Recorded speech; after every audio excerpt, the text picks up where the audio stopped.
धन्यवाद भाई सर। आज का जो कार्यक्रम है वो बहुत ही धर्मेंद्र जी का स्वागत है। आज वो शहडोल में अपने विश्वविद्यालय में एसपीएसएस का जो प्रेजेंटेशन करने वाले हैं, जी सर।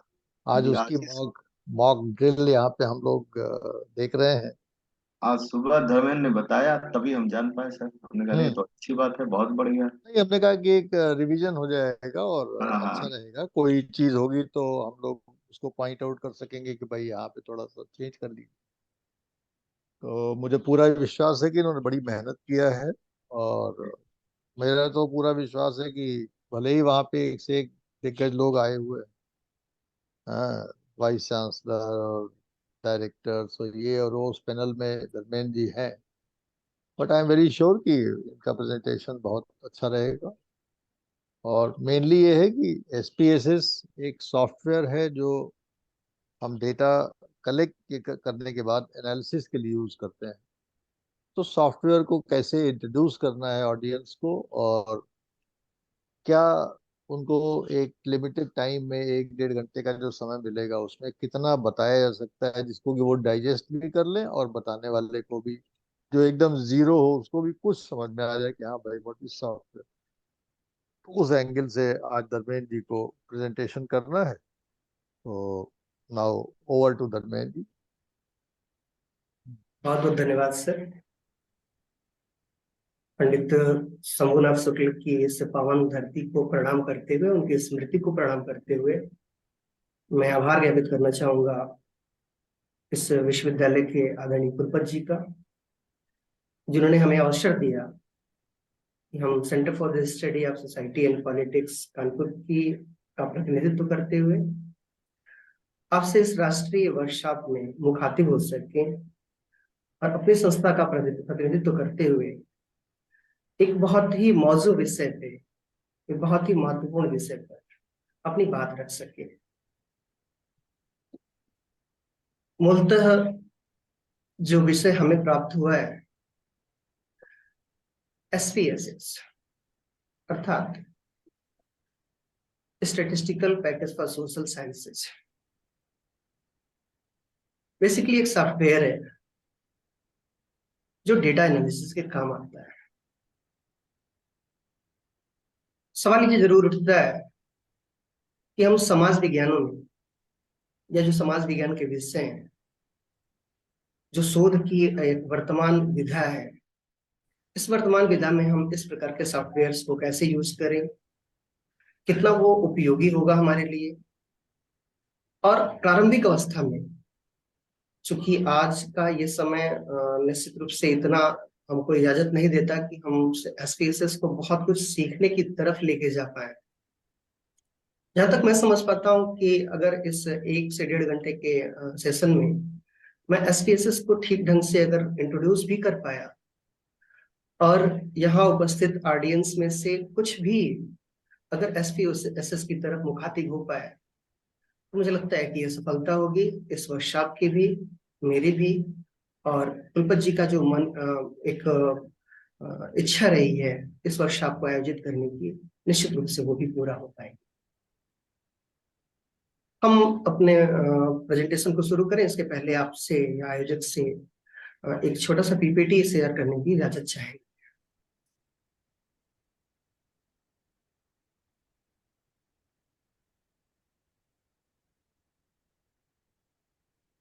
आज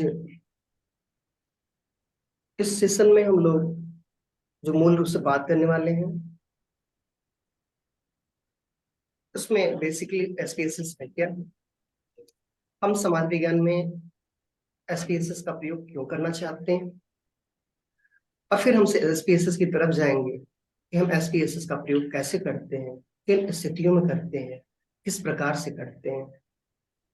हम एक डेमो की तरफ लेके आएंगे आपको, जहां हम एक प्रैक्टिकली एक डेटा फाइल तैयार कराएंगे, और उस डेटा फाइल को हम रिफाइन भी करना चाहेंगे अपने डेटा फाइल को, और डेटा फाइल के रिफाइनेशन के बाद फिर हम उसको ट्रांसफॉर्म भी करना चाहेंगे, और छोटे मोटे थोड़े बहुत एनालिसिस करके हम बस ये जानने का प्रयास करेंगे कि एसपीएसएस बेसिकली होता क्या है, और सोशल साइंस के रिसर्च में एसपीएसएस का क्या रोल होता है, हम कैसे एसपीएसएस को यूज करते हैं।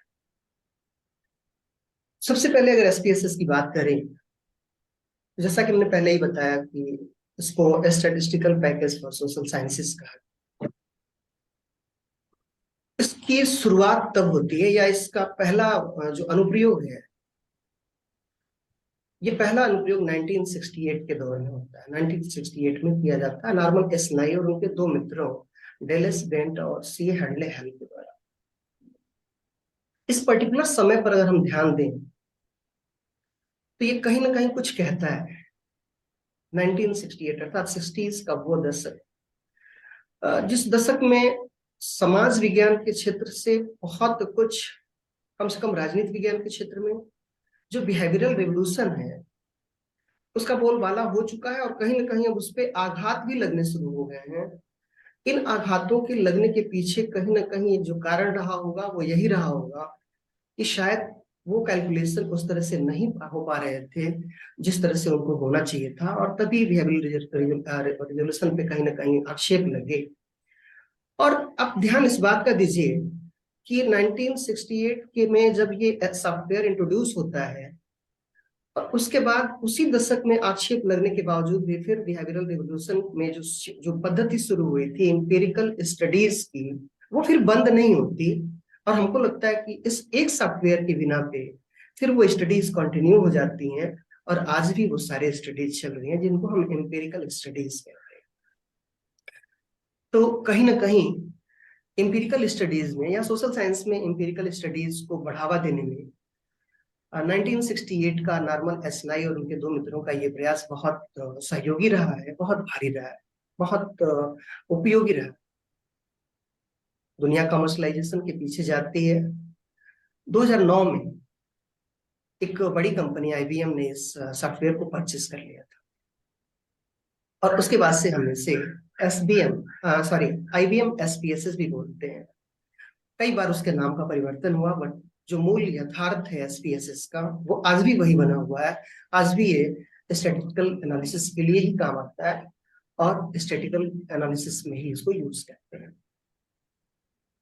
जैसा कि हमने बताया आपको, ये मूलतः एक सॉफ्टवेयर है जो बहुत सारे सांख्यिकी विश्लेषण को बहुत आसान बना देता है।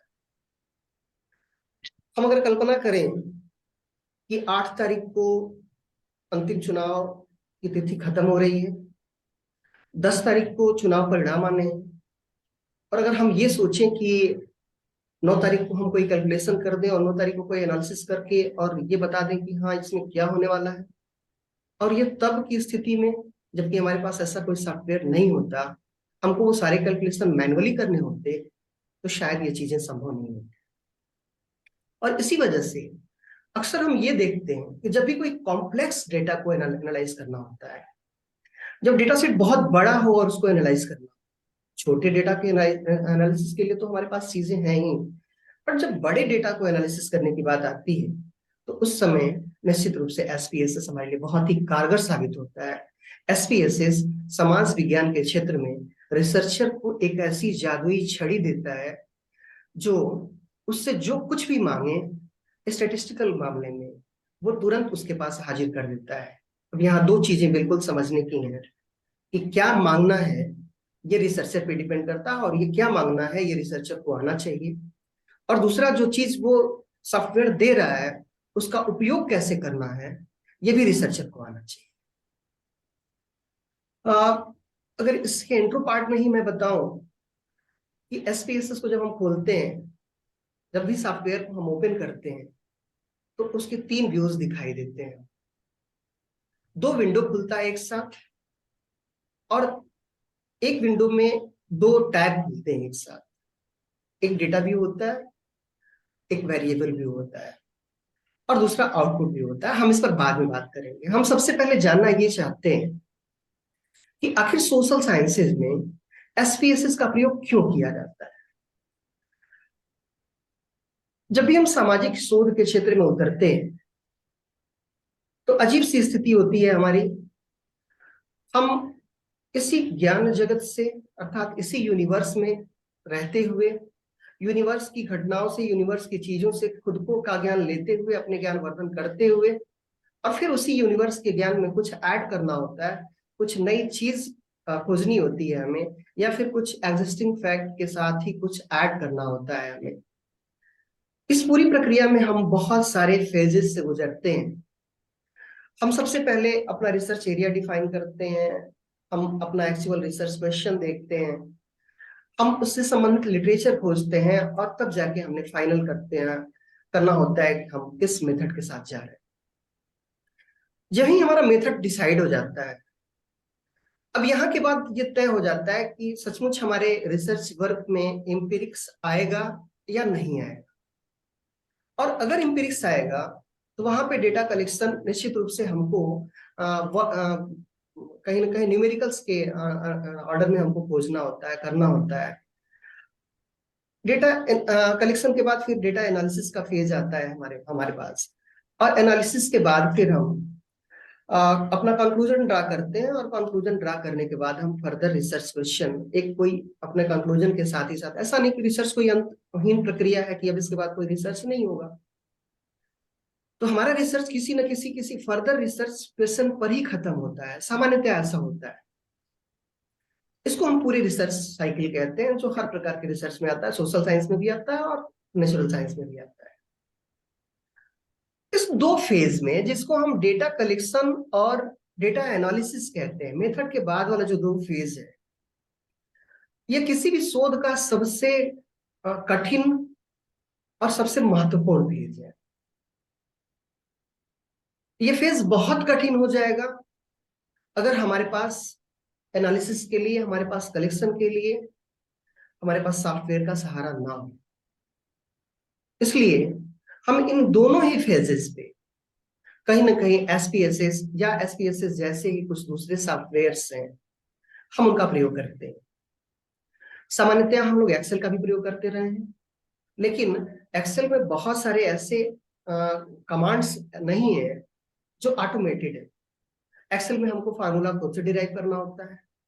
एक्सेल की खासियत यह है कि एक्सेल सबके पास अवेलेबल है, एसपीएसएस सबके पास अवेलेबल नहीं है, लेकिन फिर भी हम एक्सेल में बहुत सारे डेटा एनालिसिस के काम नहीं कर पाते, इसलिए कि हमको एक्सेल की एक लिमिटेशन है, और एसपीएसएस हमको पूरा का पूरा एरिया देता है, जिसमें हम अपने पूरे के पूरे डेटा को एनालाइज कर सकते हैं, और डेटा को उस फ्रेम में लेके आ सकते हैं जिस फ्रेम से हम अपना कंक्लूजन ड्रा करना चाहते हैं।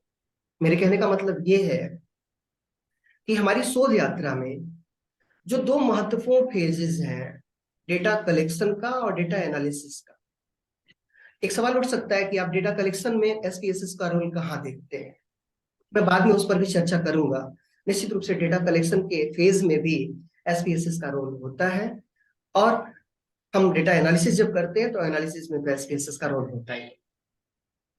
यहां अगर मैं कहूं तो इन दोनों चीजों को एक साथ अगर क्लब करूं तो मैं कह सकता हूं कि डेटा प्रोसेसिंग एक ऐसा वर्ड आता है जिसको हम डेटा के साथ जो जो चीजें हमको करनी है, वो सारी चीजें हमको ऐसे एसपीएसएस के माध्यम से करनी है।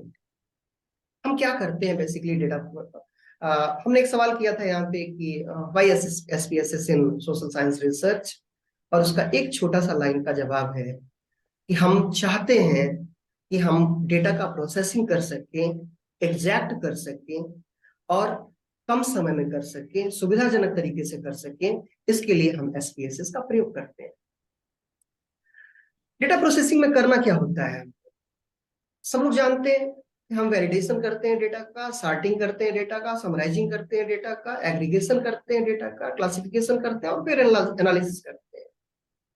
अजीब बात यह है कि हमारा ये सॉफ्टवेयर हमको वो सारी सुविधाएं प्रदान करता है जिनमें हम ये सारी चीजें कर सकते हैं। वैलिडेशन से लेके, सॉर्टिंग से लेके, समराइजेशन से लेके और एनालिसिस तक वो सारी सुविधाएं हमको प्रदान करता है एसपीएसएस।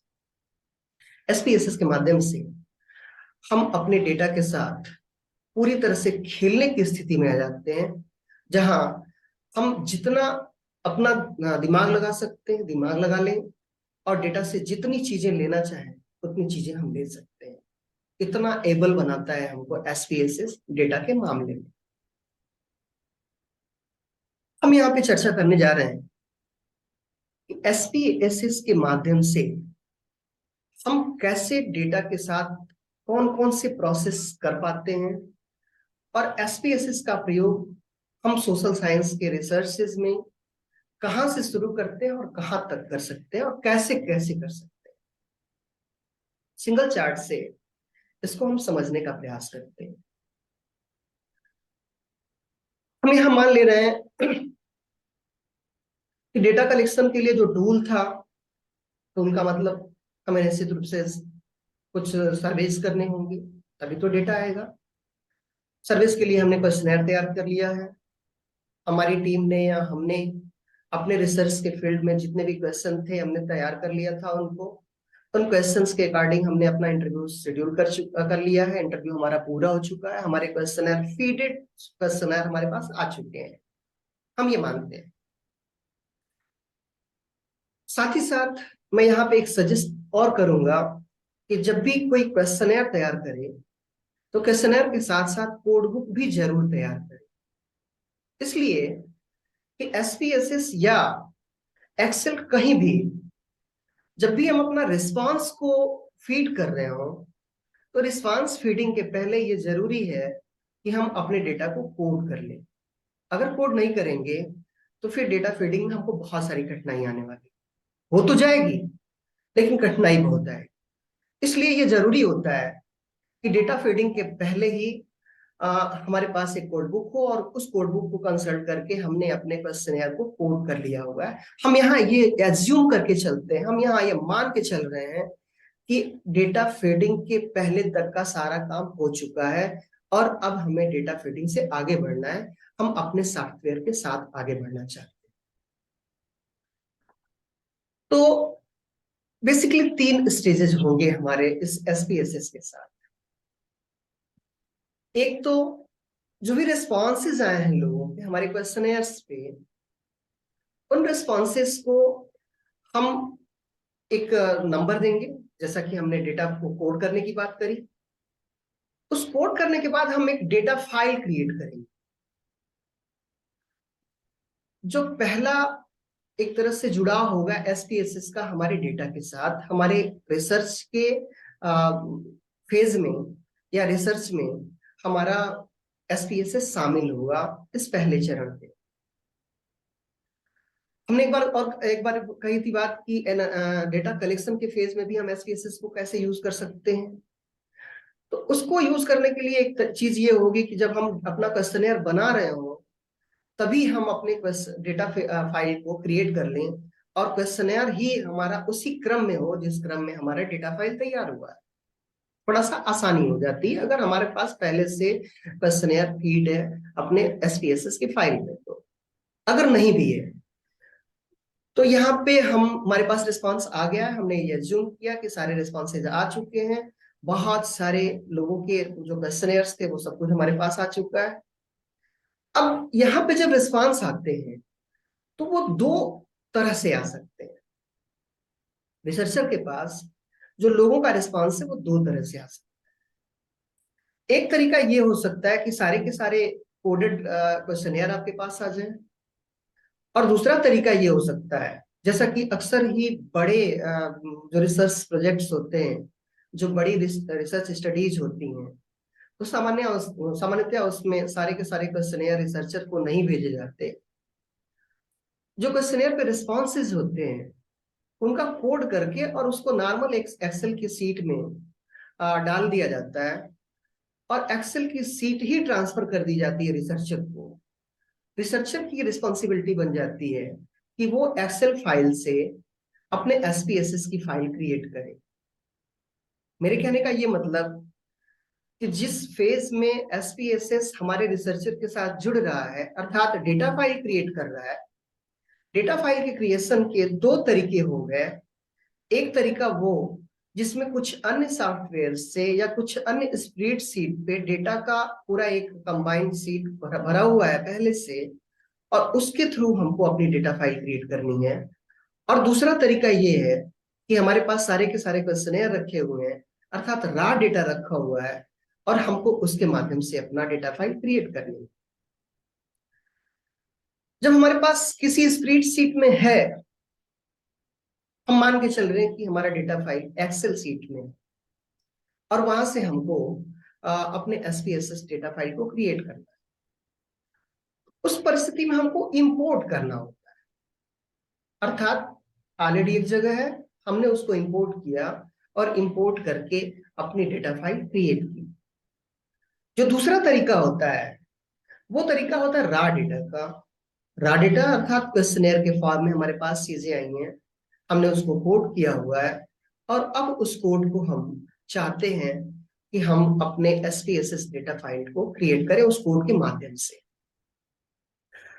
मैं इसके पहले कि आगे की चरण में चलूं, मैं चाहूंगा कि इस छोटी सी प्रक्रिया को डेमो के माध्यम से या मैं आपको एसपीएसएस सॉफ्टवेयर के माध्यम से करके दिखा सकूं कि कैसे किसी डेटा फाइल को हम इंपोर्ट करते हैं और कैसे किसी डेटा फाइल को हम क्रिएट करते हैं डेटा एंट्री के थ्रू।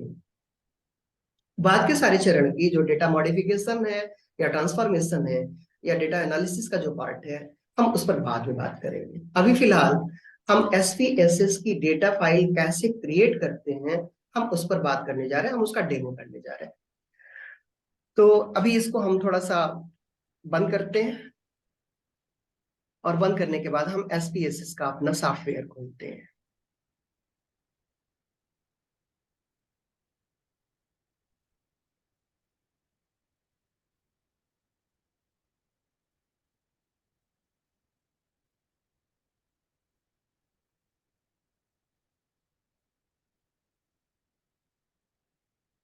एसपीएसएस सॉफ्टवेयर खोलने के लिए कुछ नहीं करना है। अगर आपके सिस्टम में, लैपटॉप में या डेस्कटॉप में एसपीएसएस का सॉफ्टवेयर ऑलरेडी इंस्टॉल है तो फिर आप प्रोग्राम्स में जाइए और प्रोग्राम्स में एसपीएसएस जहां भी लिखा हुआ है वहां पे डबल क्लिक कर दीजिए, आपकी फाइल खुल जाएगा, आपका सॉफ्टवेयर खुल जाएगा।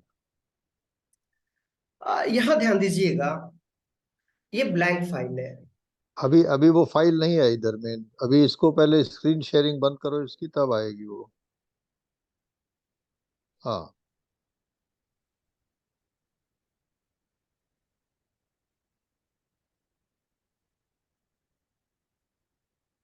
अभी सर नहीं, अभी नहीं आई। डेटा फाइल खोल पहले, डेटा फाइल खोलो, फिर स्क्रीन शेयरिंग में जाओ, फिर डेटा फाइल को डबल क्लिक जी करो। हाँ, अब आ गया तुम्हारा स्क्रीन आ गया अब। जी। हम्म। यस।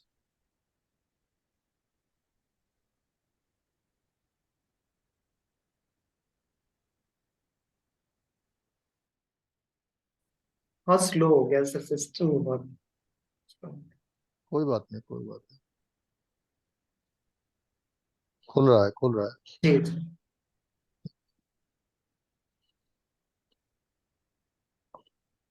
खुल गया। जी। यहाँ हम देख रहे हैं कि हमारे पास एक ब्लैंक डेटा शीट खुली हुई है। जब भी हम कभी अपने एसपीएसएस की फाइल खोलते हैं या एसपीएसएस का सॉफ्टवेयर खोलते हैं तो वो ऐसे ही खुलता है। उसका जो इंटरफेस होता है वो बेसिकली इसी तरह का होता है और जब वो बाय डिफॉल्ट, जब भी हमारा इंटरफेस खुलेगा फ्रेश फाइल की, मैं फिर से इस बात पर रिपीट कर रहा हूँ कि ऐसा हमेशा नहीं होगा। जब भी कभी फ्रेश फाइल की फ्रेश हम कोई न्यू फाइल खोलेंगे तो उसका इंटरफेस निश्चित रूप से डेटा व्यू में खुलेगा और डेटा व्यू यहाँ लेफ्ट कॉर्नर में नीचे की तरफ लिखा होता है। एक दूसरा होता है वेरिएबल व्यू। टेक्निकली इन दोनों चीजों को बहुत सारी चीज लोग कहते हैं, बहुत अलग अलग बात कहते हैं। मैं बहुत सहज रूप से इनको दो नाम देता हूं यहाँ पे। ये जो वेरिएबल व्यू है इसको मान लीजिए कि ये हमारा क्वेश्चन आयर है और जो डेटा व्यू है इसको मान लीजिए कि जो उत्तर आया लोगों का वो है हमारा ये है वेरिएबल व्यू, जिसमें हम अपने पूरे क्वेश्चनेयर को डिफाइन करते हैं। क्वेश्चनेयर को यहाँ पे कैसे कैसे डिनोट करते हैं अभी हम बताएंगे। और डेटा व्यू उस पर हर क्वेश्चन पे जो रेस्पॉन्सेज हैं वो यहाँ पे आते हैं। एक चीज और मैं यहाँ बताना चाहूंगा इसके पहले कि मैं इंपोर्ट करूं, जब भी हम डेटा व्यू की बात करते हैं ना, तो डेटा व्यू में जो रोज होते हैं यहां से मतलब लेफ्ट टू राइट, ये लेफ्ट टू राइट हर केस को डिनोट करता है।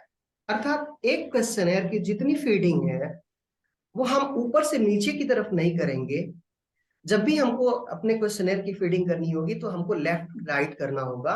अर्थात वेरिएबल 1, वेरिएबल 2, वेरिएबल 3, वेरिएबल 4, इस तरह से हमको अपने डेटा की फीडिंग करनी होती है। कहने का मतलब ये कि हम लेफ्ट टू राइट जब चलते हैं, अर्थात रो में जिनकी बात करते हैं, जो रो की बात होती है, रो मतलब एक रो मतलब एक केस हमारा, एक क्वेश्चनर हमारा।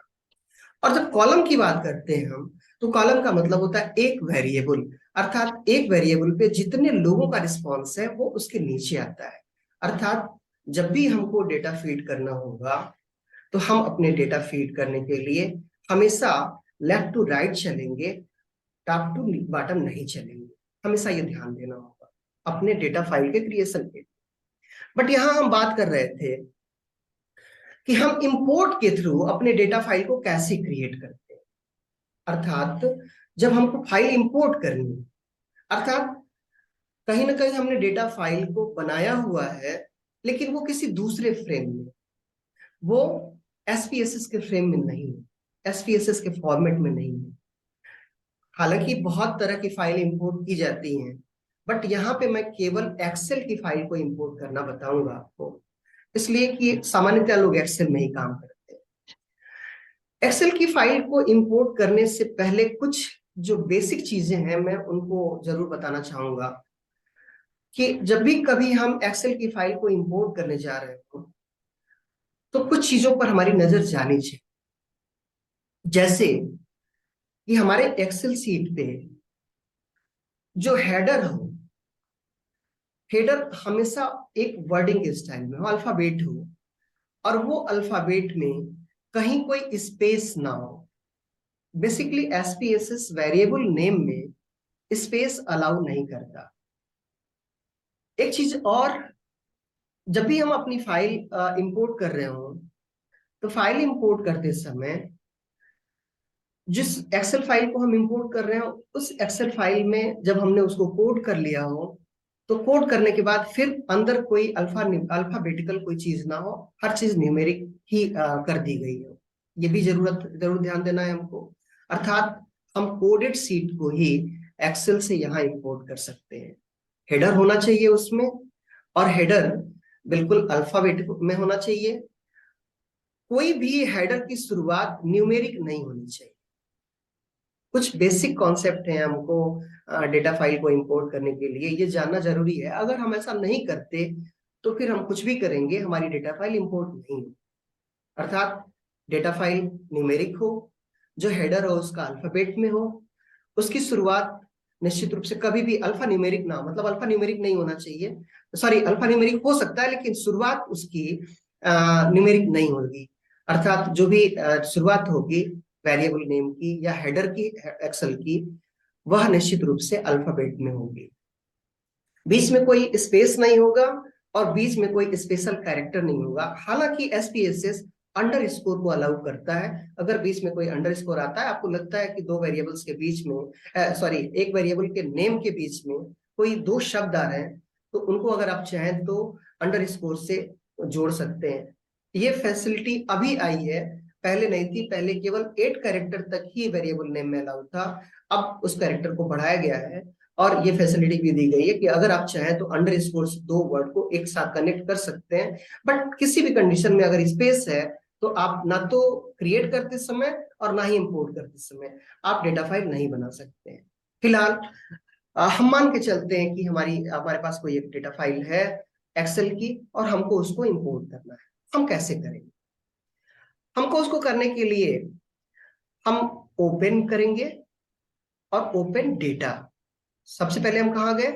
एकदम left corner, left top corner पे जहां फाइल लिखा हुआ है हम इस पर जाते हैं और यहाँ न्यू नहीं करते, हम यहाँ पे ओपन करते हैं, ओपन डेटा।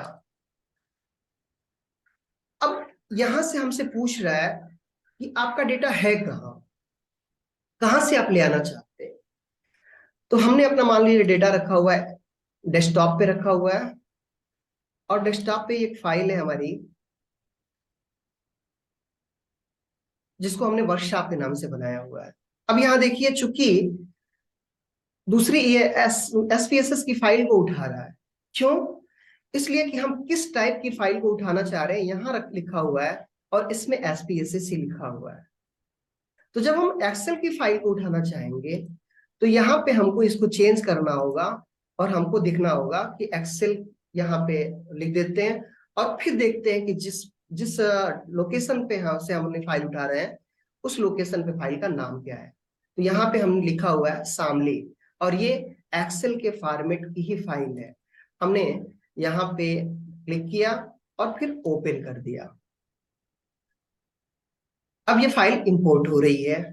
इंपोर्ट होने के पहले एक बार ये हमसे पूछ रहा है कि क्या जो वेरिएबल के टॉप पे जो हेडर का नेम लिखा हुआ है उसको रीड करना है या नहीं करना है। अब देखिए यहाँ पे एक ऑप्शन है, अगर आपको लगता है कि हेडर में कुछ गलत लिखा हुआ है, हेडर में कुछ चीजें ऐसी लिखी हुई हैं जिनको हम नहीं इंपोर्ट कर सकते हैं, या फिर हेडर में बहुत फालतू की चीजें लिखी हुई हैं, बड़ी बड़ी हेडिंग्स लिखी हुई हैं, तो यहाँ आप इसको चेक ना करें, इसको जो चेक लगा हुआ है उसको हटा दें, यहाँ का पोर्शन जो है इसको हटा दें। अगर आपको लगता है कि नहीं हमारा हेडर ऐसा है जिसको हम कॉपी कर लें, तो वही वेरिएबल नेम के रूप में फिर बन जाएगा। तो हम मान के चल रहे हैं कि कुछ छोटी मोटी गलतियां हैं, बट उसके बाद भी हम उसको वेरिएबल नेम के रूप में लेके चल सकते हैं, इसलिए हम यहाँ पे कंटिन्यू करें। जब ही हम कुछ करते हैं, अब यहाँ ध्यान दीजिएगा, अगर कभी आप सुनेंगे ना तो अक्सर लोग ये कहते हैं कि डिफॉल्ट में ही 3 व्यूज खुलते हैं एसपीएसएस के, बट ऐसा नहीं होता है।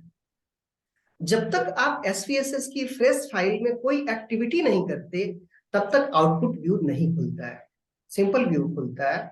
आउटपुट तभी खुलता है जबकि एक्टिविटी आप कुछ करते हैं। हमने एक छोटी सी एक्टिविटी की, हमने डेटा फाइल को इंपोर्ट करना चाहा, और जब हमने इंपोर्ट किया तो फिर देखिए अब वो हमारी फाइल एक्सेल में थी, और यहाँ पे हमारे पास अब ये पूरा का पूरा फाइल हमारी एसपीएसएस में इंपोर्ट हो गई है। सारे डेटा जो है हमारे फाइल में इंपोर्ट हो गए।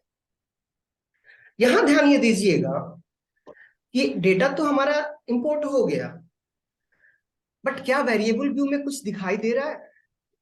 आप यहां देखिए, वेरिएबल व्यू में भी हमको चीजें दिख रही हैं, कुछ चीजें अपने से उठाई गई हैं, बट ना तो कोई लेबल दिख रहा है हमको, और कहीं कोई लेबल नहीं दिख रहा है, ना कोई वैल्यूज दिखाई दे रहे हैं। एक जगह से और मैं इसको कंफर्म करना चाहूंगा कि कैसे आप ये पता करें कि हमारा डेटा जो डेटा इंपोर्ट हुआ है वह डेटा लेबल हुआ है कि नहीं हुआ है, उसको वैल्यू दिया गया है कि नहीं दिया गया है।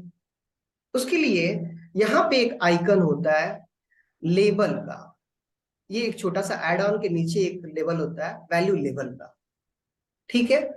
जब हम आप इस पर क्लिक करेंगे तो अगर इन वैल्यूज को, इन न्यूमेरिक्स को आपने वैल्यू दिया हुआ है तो वो उस लैंग्वेज में कन्वर्ट हो जाएगा। यहाँ चूंकि नहीं हो रहा है, आप जानते ही हैं, हमने अभी एक्सेल से इंपोर्ट किया इसको, और एक्सेल से इंपोर्ट करने के बाद हमने इसको अभी कोई वैल्यू लेबल नहीं दिया हुआ है, हमने कहीं कुछ नहीं किया हुआ है, केवल डेटा फाइल हमारी यहाँ पे इंपोर्ट हो गई है।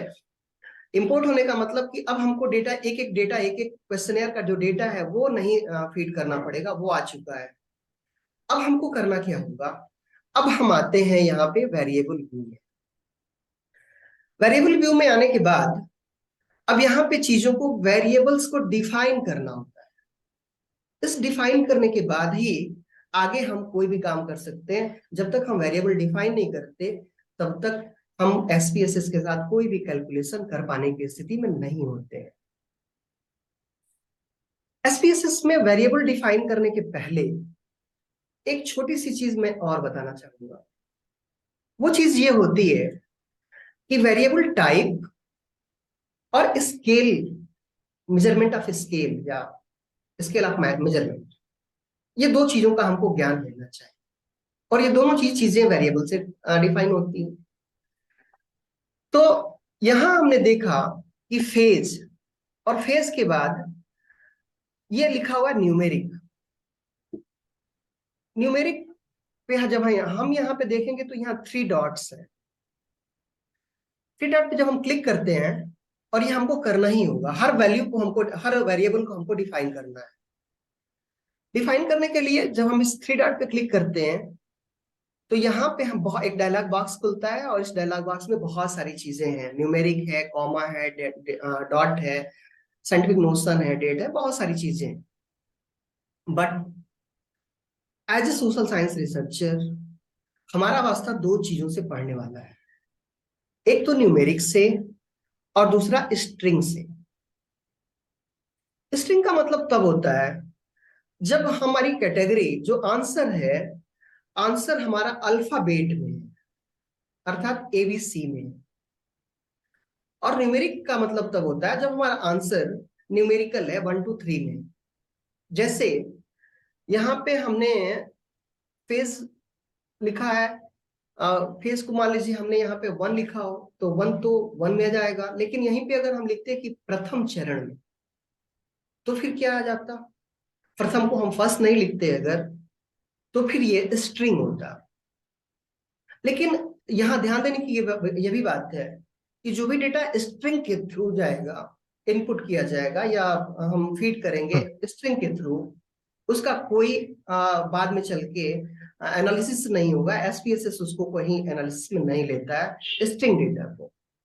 चूंकि हम एनालिसिस के लिए जा रहे हैं, इसलिए बहुत सारी चीजों को हम न्यूमेरिक के रूप में लेते हैं। इवन जब हम नाम भी यूज करते हैं तब भी उसको एक पर्सनल आईडी देते हैं। जैसे कि मान लीजिए यहीं कहीं ऑफिशियल एसी लिखा हुआ है, ऑफिशियल एसी उसका नाम भी हो सकता है, और एसी को एक नंबर भी दे सकते हैं। अगर नाम देते हैं तो वो न्यूमेरिकल में नहीं आएगा, वो स्ट्रिंग में जाएगा, और जब स्ट्रिंग में जाएगा तो वो कैलकुलेशन से बाहर हो जाएगा, एनालिसिस से बाहर हो जाएगा। इसलिए हम हर वैल्यू को कहीं ना कहीं एक नंबर देना चाहते हैं, नंबर देते हैं। इसके बाद वेट होता है। अब यहाँ ध्यान ये दीजिए कि ये सारे फील्ड जो है ना, इन सब फील्ड को हमको टच करना है। ये जरूर है कि विद का मतलब होता है कितने कैरेक्टर में इस वेरिएबल का आंसर आ सकता है। अब ये डिपेंड करेगा कि हमारा सैंपल साइज कितना बड़ा है। ये बाय डिफॉल्ट 8 कैरेक्टर होता है, और मैं हमेशा ये कहूंगा कि कोई जरूरी नहीं है इसको टच करने की, आप इसको छोड़ दीजिए। 8 कैरेक्टर है तो 8 कैरेक्टर ही छोड़ दीजिए, या जितना भी लिखा हुआ है उतने पर छोड़ दीजिए। आपको इसको बढ़ाने घटाने की कोई जरूरत नहीं है। अगर आप बहुत एक्यूरेसी चाहते हैं तो आप अगर अंदाजा लगा पा रहे हैं कि आपका टोटल इस वेरिएबल का कितने उसमें कितने कैरेक्टर में चीजें जा रही हैं, जैसे 9,999, अगर आपको 9,999 तक डेटा फिट करना है तो आप मान के चलिए कि 4 कैरेक्टर रहेगा, तो यहाँ सफिशियंट है। डेसिमल मतलब आप अपने कैलकुलेशन को या डेटा को कितने डेसिमल तक ले जाना चाहते हैं, डेसिमल के कितने अंक बाद तक ले जाना चाहते हैं, आप 0 कर लीजिए, इसलिए कि सोशल साइंस के रिसर्च में बहुत जगह इसकी जरूरत पड़ती नहीं है। यहाँ आते हैं लेबल, और ये बहुत ज्यादा महत्वपूर्ण है। यहीं से हम चीजों को ये बताते हैं कि बेसिकली जिसको हमने वेरिएबल नेम दिया है यहाँ पे फेज, ये एग्जैक्ट में क्या है।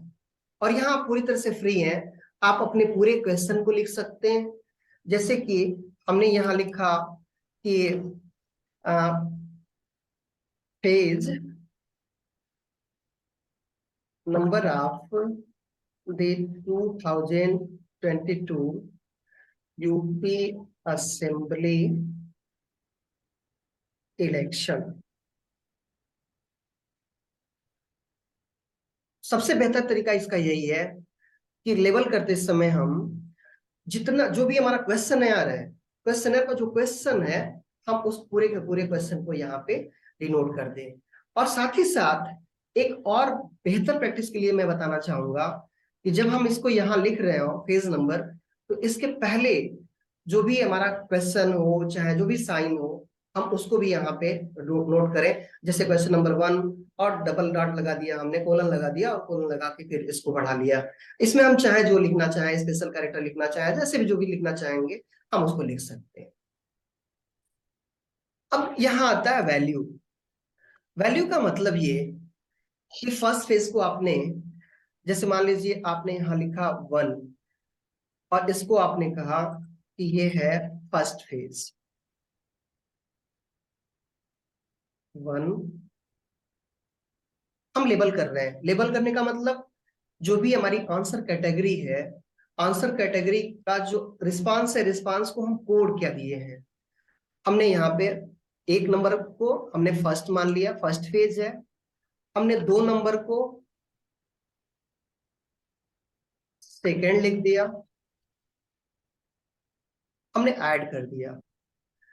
कभी कभार एक गलती होती है कि सेकेंड वाले को ऐड करने के बाद अक्सर हम ऐड नहीं करते, मतलब लास्ट वाले को ऐड नहीं करते और हम सीधे ओके पर चले जाते हैं। वहां पे दिक्कत ये होती है कि जो जो भी हमने लास्ट में ऐड किया था वो हमसे छूट जाएगा। हमने इसको ओके कर दिया। उसके बाद अगर कोई लगता है कि किसी में डेटा में हमारे मिसिंग है तब तो ठीक है, नहीं तो छोड़ दीजिए। उसके बाद यहाँ एक बड़ी समस्या आती है कि हमारे डेटा का जो स्केल ऑफ मैनेजमेंट मेजरमेंट होगा वो sorry manage measurement of scale होगा, वो किस बेसिस पे होगा। यहाँ ध्यान ये देना है कि 3 ही स्केल पर एसपीएसएस रीड करता है वेरिएबल्स को, नॉमिनल, ऑर्डिनल और स्केल। नॉर्मली वेरिएबल 4 प्रकार के होते हैं, नॉमिनल होते हैं, ऑर्डिनल होते हैं, कॉन्टिन्यूअस होते हैं और रेशियो के होते हैं। लेकिन जब भी एसपीएसएस की बात आती है तो एसपीएसएस यहाँ पे नॉमिनल, ऑर्डिनल और कॉन्टिन्यूअस और रेशियो दोनों को ही एक रूप में रीड करता है और वो स्केल के रूप में रीड करता है। बहुत महत्वपूर्ण है ये। महत्वपूर्ण इसलिए है कि हम नॉमिनल वेरिएबल किसको मानते हैं, जहां नॉर्मली हम कैटेगराइज तो करते हैं, कोई ऑर्डर नहीं होता। हम ऑर्डिनल वेरिएबल किसको मानते हैं, जहां हमारा वेरिएबल कैटेगराइज भी होता है और कैटेगराइजेशन के साथ साथ उसका उसमें एक ऑर्डर भी होता है। और स्केल किसको कहते हैं, जब वेरिएबल को कैटेगराइज भी करते हैं, उनके बीच एक ऑर्डर भी होता है और उस ऑर्डर का जो डिफरेंस होता है वो कंटिन्यूअस होता है या किसी रेशियो में होता है, अर्थात उनके बीच में फिक्स ऑर्डर होता है, फिक्स डिफरेंस होता है। एक और बेसिकली अंतर होता है स्केल और ऑर्डिनल के बीच में, और वो अंतर ये होता है कि ऑर्डिनल में जीरो का मतलब जीरो नहीं होता। अर्थात हम अगर मेल को जीरो का कोड दे दें तो मेल जीरो ही, मतलब इसका मतलब ये नहीं होगा कि मेल जीरो है। लेकिन जब हम स्केल में उसको यूज करेंगे और स्केल में जब मेल जीरो आएगा तो उसका मतलब जीरो का मतलब जीरो होगा, अर्थात इस पूरे उस सैंपल में मेल जीरो है। ये डिफरेंसेस हैं और इन डिफरेंसेस को हमको समझ के ही अपने डेटा को फीड करना होता है। ये फीडिंग क्यों जरूरी होती है, यहाँ स्केल ऑफ मेजरमेंट को सेलेक्ट करना क्यों जरूरी होता है, इसलिए कि जब भी हम एसपीएसएस में आगे बढ़ते हैं ना तो उस समय ये हमको परमिट करता है कि किस प्रकार के वेरिएबल पे कौन कौन से हम एनालिसिस कर सकते हैं। नॉमिनल डेटा पे हमारे पास बहुत सारे ऑप्शन नहीं होते, हम बहुत कम एनालिसिस कर पाते हैं, बहुत कम स्टैटिस्टिक्स यूज कर पाते हैं।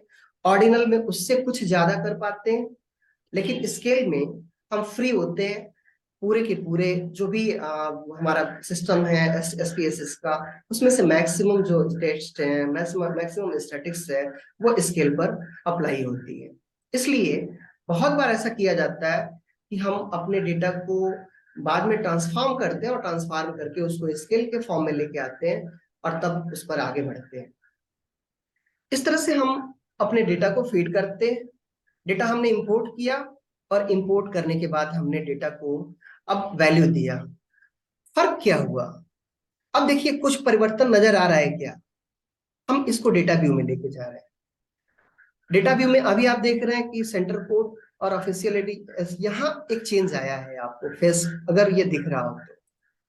अभी क्या दिख रहा था, हम इसको जब वैल्यू लेबल कर रहे थे तभी वो 1 1 ही दिख रहा था, लेकिन देखिए एक को ही हमने लेबल किया और जब लेबल किया तो यहाँ पे ये हमारा आंसर कैटेगरी आ गया कि ये सब फर्स्ट फेज के ही डेटा है। ऐसे ही बाकी सबको हम लेबल करेंगे और अपना वेरिएबल डिफाइन करेंगे। जो दूसरा तरीका होगा, दूसरा तरीका हमारे पास ये है कि हम ये सारा का सारा काम जो डेटा है, डेटा हम कहीं से इंपोर्ट ना करें, बगैर इंपोर्ट किए ही हम अपने एसपीएसएस में ही, जैसे मान लीजिए कोई रिसर्चर है, उसने 100 200 या 300 का सैंपल बनाया और उस सैंपल पे कोई काम करना चाहता है। हजारों का सैंपल है, लोगों ने एसपीएसएस से मंगाया, सॉरी एक्सेल से मंगाया और उसको अपने एसपीएसएस में इंपोर्ट कर लिया। बट 100 200 का ही अगर सैंपल है, कोई रिसर्चर अपने से काम कर रहा है उसको, तो ये कोई जरूरी नहीं है कि वो एक बार एक्सेल में करे और उसके बाद फिर एसपीएसएस में करे। उसके लिए क्या करना होगा? उसके लिए फिर वही प्रक्रिया है कि एक न्यू डेटा सीट बनानी होगी। ध्यान दीजिएगा, एक्सेल में हमने क्या किया था? ओपन किया था, हमने न्यू डेटा सीट नहीं लिखा था। और हम जब यहाँ पे न्यू डेटा सीट के लिए काम कर रहे हैं फ्रॉम रॉ डेटा, तो यहाँ पे हम न्यू डेटा सीट खोल रहे हैं। हमने डेटा सेट खोल लिया। डेटा सेट खोल लेने के बाद अब डेटा व्यू में हमको कुछ नहीं करना है। सबसे पहले हमको काम करना है वेरिएबल व्यू में। यहाँ हमारे पास सारी चीजें ओपन है, सब कुछ खुला हुआ है, हमारे पास कुछ भी नहीं है, सब पूरा पूरा ब्लैंक दिख रहा है। अब ब्लैंक दिख रहा है तो मान लीजिए यहाँ पे हमने लिखा स्टेट। अब स्टेट जो ही हमने लिखा, तो स्टेट को आप क्या मानते हैं? ये किस प्रकार का वेरिएबल होगा? इसका टाइप क्या होगा? ये न्यूमेरिकल होगा? स्टेट का जवाब, हमने स्टेट पूछा आपसे, तो जवाब क्या आएगा? उत्तर प्रदेश, बिहार, मध्य प्रदेश। ध्यान दीजिए, हमने इसको कोई कोड नहीं किया है, कोई आईडी नहीं दी है। जब आईडी नहीं दी है तो ये निश्चित रूप से न्यूमेरिक में नहीं जाएगा, हम इसको स्ट्रिंग के रूप में लेंगे और स्ट्रिंग के रूप में हमने इसको सेलेक्ट कर लिया। स्ट्रिंग के रूप में लेने का मतलब ये हुआ कि बाद में जब हम अपने डेटा को एनालिसिस कर रहे होंगे, तो उस डेटा एनालिसिस में इस रो का कहीं से कम कहीं मतलब इस वेरिएबल का कोई रोल नहीं होगा, इसलिए कि एसपीएसएस स्ट्रिंग वैल्यू को या स्ट्रिंग वेरिएबल को एनालाइज नहीं करता। हमने इसका ये भी छोड़ दिया, लेवल होगा नहीं चूंकि ये स्ट्रिंग वैल्यू है। ये सब चीजें वैसे ही रह जाएंगी और जो भी स्ट्रिंग वैल्यू होगा वो निश्चित रूप से नॉमिनल के स्केल पर ही आएगा। लेकिन यहीं पे हमने ये लिख दिया स्टेट आईडी। यहां मुझे लगता है कि मैंने एक गलती करी है, अगर आप लोग समझ पा रहे हो तो। जब मैं पहले बता रहा था तो मैंने कहा था कि वेरिएबल नेम में कभी भी, चाहे वो हेडर के थ्रू लेके आ रहे हो या एसपीएसएस में हम फ्रेश फाइल कर रहे हो, इसमें कभी भी स्पेस नहीं आना चाहिए, और हमने यहाँ स्पेस दिया हुआ है, इसलिए अंडरस्कोर आएगा वहां पे। हाँ यहाँ पे हम अंडर स्कोर कर देंगे। और अंडर स्कोर करने के बाद से ये जब हम अंडर स्कोर स्टेट आईडी हमने लिख दिया, तो ये डेटा का टाइप बदल जाएगा।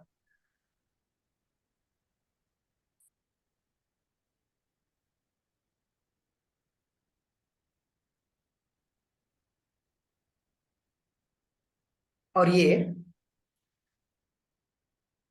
सॉरी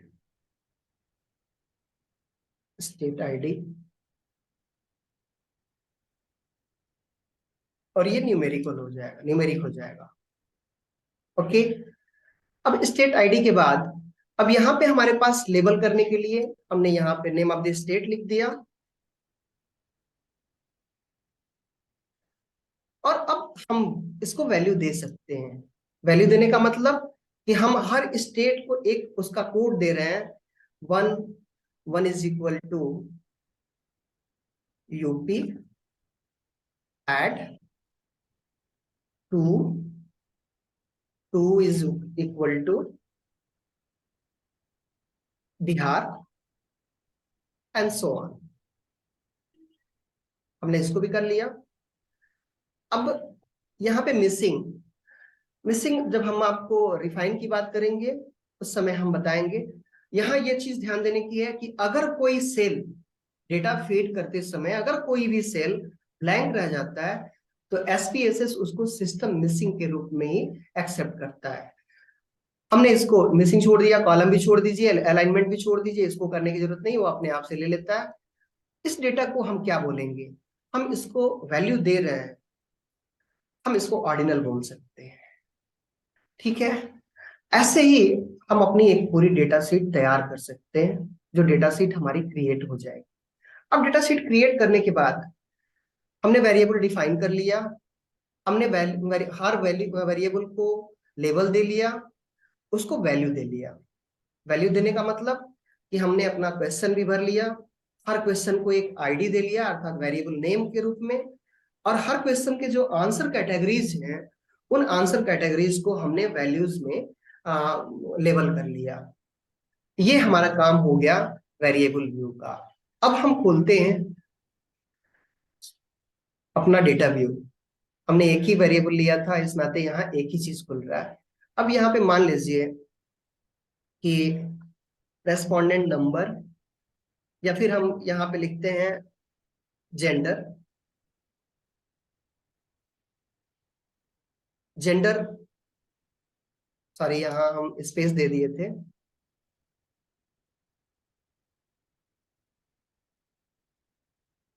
जेंडर, जेंडर भी न्यूमेरिक हम ले रहे हैं इसलिए कि जेंडर को हम कोड दे रहे हैं। इसको भी वैसे छोड़ते हैं, डेसिमल हम इसको 0 करते हैं। जेंडर ऑफ द रिस्पोंडेंट हमने लेबल किया इसको।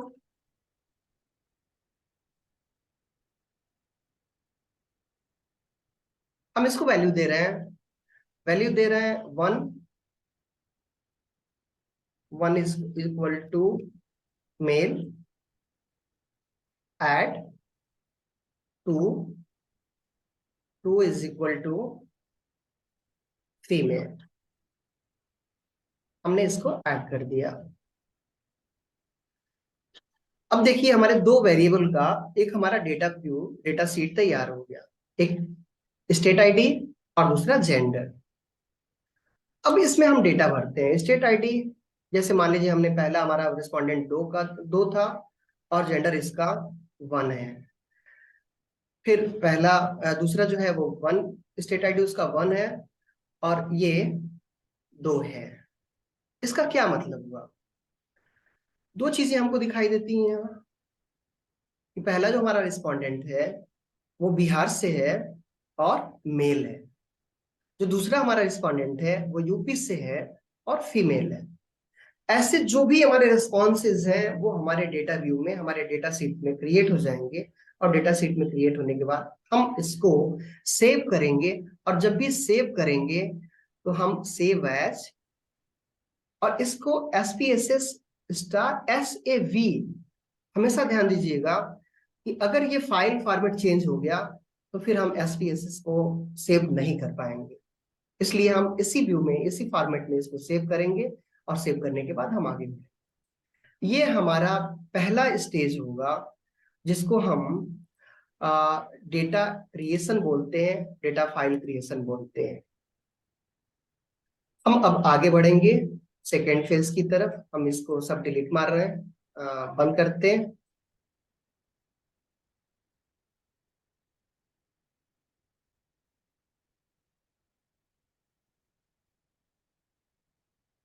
कई फाइल खुल गई है।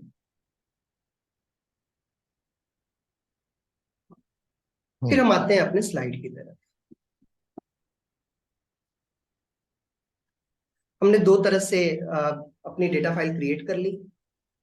अब डेटा फाइल क्रिएट करने के बाद हमको क्या करना होता है?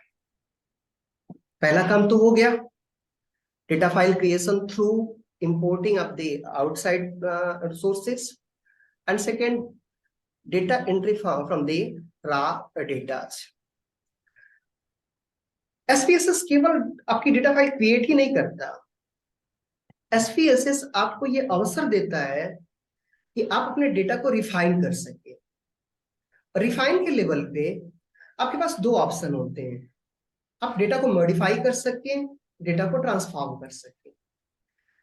डेटा को ट्रांसफॉर्म करने के लिए, और ये पूरा आप जब ये जो इस फेज शुरू होता है, मतलब डेटा फाइल क्रिएशन के बाद का जो फेज शुरू होता है, उसमें SPSS में आपके पास दो ऑप्शन होते हैं कि दो तरीके से अब के बाद का पूरा चरण आप पूरा कर सकते हैं।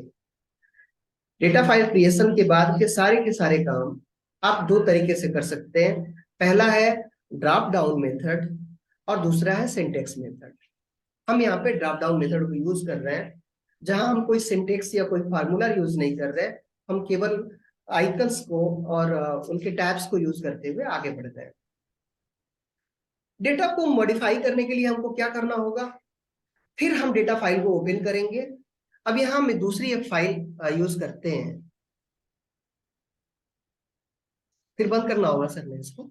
हाँ, बंद कर दीजिए।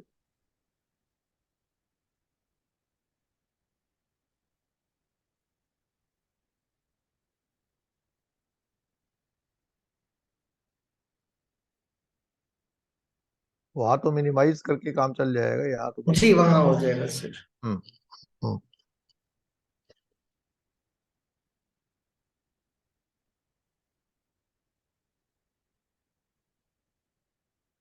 हम एक दूसरी फाइल यहाँ पे यूज करेंगे।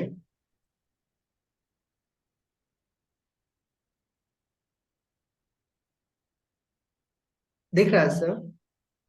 नहीं, अभी शेयरिंग मोड अब पे आओ। आया। अब आया। हाँ। हम किसी डेटा फाइल को रिफाइन कैसे करें? रिफाइन करने के लिए हमारे पास दो ऑप्शन होते हैं। हमने पहले बताया कि हमारे पास जो डेटा फाइल है, हम उसको ट्रांसफॉर्म कर सकते हैं या रिकोड कर सकते हैं या मॉडिफाई कर सकते हैं। ये जो टेक्निकल वर्ड्स हैं, इन टेक्निकल वर्ड्स को दरकिनार करते हुए, साइड करते हुए, हम एक दूसरे माध्यम से डेटा को अपना रिफाइन करना चाहते हैं। वो कैसे? सबसे जरूरी है कि हम अपने, जब भी हमारा डेटा शीट तैयार हो जाए, तो हम अपने डेटा का फ्रीक्वेंसी लें। और वो कैसे लेते हैं? यहाँ ध्यान दीजिएगा, यहाँ पे जो सबसे ऊपर वाली लाइन में है उसमें कुछ टैब बने हुए हैं। उन्हीं में एक है एनालाइज। एनालाइज एनालाइज के नीचे आता है डिस्क्रिप्टिव एनालिसिस। और यही जब कंटिन्यू करता है तो इसमें एक आता है फ्रीक्वेंसी। अब यहाँ पे मैं ये देखता हूँ कि फ्रीक्वेंसी कैसे इसमें दिखाया जाता है, कैसे चीजें फ्रीक्वेंसी के रूप में आती हैं, और कैसे फ्रीक्वेंसी के बाद में आपको ये सहायता करेगी कि हम अपने डेटा को कैसे मॉडिफाई करें, कैसे रिफाइन करें। तो मान लीजिए इसमें से हमने एज का एक वेरिएबल लिया, ये B1 है। इसमें कैसे करना होता है मैं एक बार फिर से आपको दिखाना चाहता हूँ। हम एनालाइज पे गए, एनालाइज पे हमने क्लिक किया, डिस्क्रिप्टिव, डिस्क्रिप्टिव के बाद फ्रीक्वेंसीज। जब ही हमने फ्रीक्वेंसीज किया तो यहाँ पे एक डायलॉग बॉक्स खुलता है जिसमें अलग अलग तरह की चीजें हमको दिखाई दे रही हैं। यहाँ पे दो अलग अलग बॉक्सेस दिखाई दे रहे हैं हमको। एक बॉक्स में पहले से हमारे सारे वेरिएबल्स, जितने भी हमारे डेटा शीट में वेरिएबल्स हैं, वो सारे के सारे वेरिएबल्स इसमें पड़े हुए हैं। दूसरा जो ब्लैंक है, ब्लैंक का मतलब ये होता है कि हम जिस पर काम करना चाहते हैं, हम जिसको चेक करना चाहते हैं, हम उसको इस लेफ्ट वाले से राइट वाले उसमें बॉक्स में लेके आएंगे। ये ले आने के तीन तरीके होते हैं।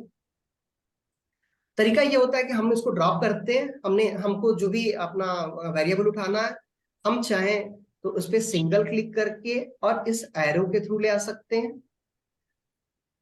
दूसरा तरीका होता है, हम यहीं से कर्सर के साथ इसको यहाँ खींच के ले आ सकते हैं। एक तीसरा भी तरीका होता है, और वो तरीका होता है सीधे सीधे हम इसी अपने वेरिएबल पे डबल क्लिक कर दें, तभी ये चला जाएगा। अब ये आ गया। अब हम स्टैटिक्स पे जाते हैं। स्टैटिक्स में, धर्मेंद्र, एक करेक्शन। जी सर। स्टैटिक नहीं बोलते हैं, स्टैटिस्टिक्स पे स्टैटिस्टिक्स। अच्छा, स्टैटिस्टिक्स बोलते स्टैटिस्टिक। जी जी हैं, ठीक है सर। स्टैटिस्टिक्स। हाँ। Okay, thank you sir. Shortcut में स्टैट कह सकते हो, हाँ, स्टैट बस। स्टैट स्टैट चलेगा। हाँ ठीक है हाँ, ठीक है ठीक है, ये स्टैट ज्यादा चलेगा। बेहतर है, ये हाँ, हाँ। ज्यादा स्टैट बेहतर इज बेटर। स्टैट है। इज जी जी। बेटर। तो हम स्टैट में गए और फिर हमने इसको ओके कर दिया। यहाँ एक चीज ध्यान देना यह है कि एक नीचे एक बॉक्स बना हुआ है, डिस्प्ले फ्रीक्वेंसी टेबल्स। अगर इसको हम चेक नहीं करेंगे तो हमारे हमारे पास हमारा कोई फ्रीक्वेंसी टेबल नहीं आएगा। इसलिए ये जरूरी है कि इतना करने के बाद हम इसको देख लें कि ये फ्रीक्वेंसी टेबल का बॉक्स चेक है या नहीं चेक है। हमने इसको चेक किया और फिर हमने ओके कर दिया। अब ये आउटपुट व्यू है। आउटपुट व्यू में हमको ये चीज दिखाई दे रही है कि इतने सारे एज के लोग हमारे पास हैं। आप देखिए किस एज ग्रुप के कितने लोग हैं, ये हमने देखा इसमें। बहुत मुश्किल हो रहा है, बहुत बड़ी फाइल हो रही है। ऐसी कंडीशन में जब हमको अपना डेटा फाइल रिफाइन करना हो तो हम क्या करेंगे?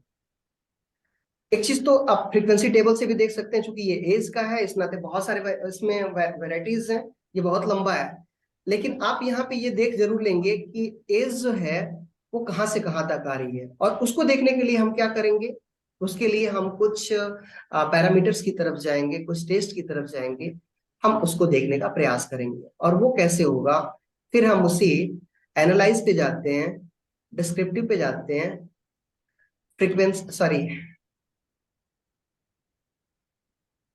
एनालाइज, डिस्क्रिप्टिव और डिस्क्रिप्टिव,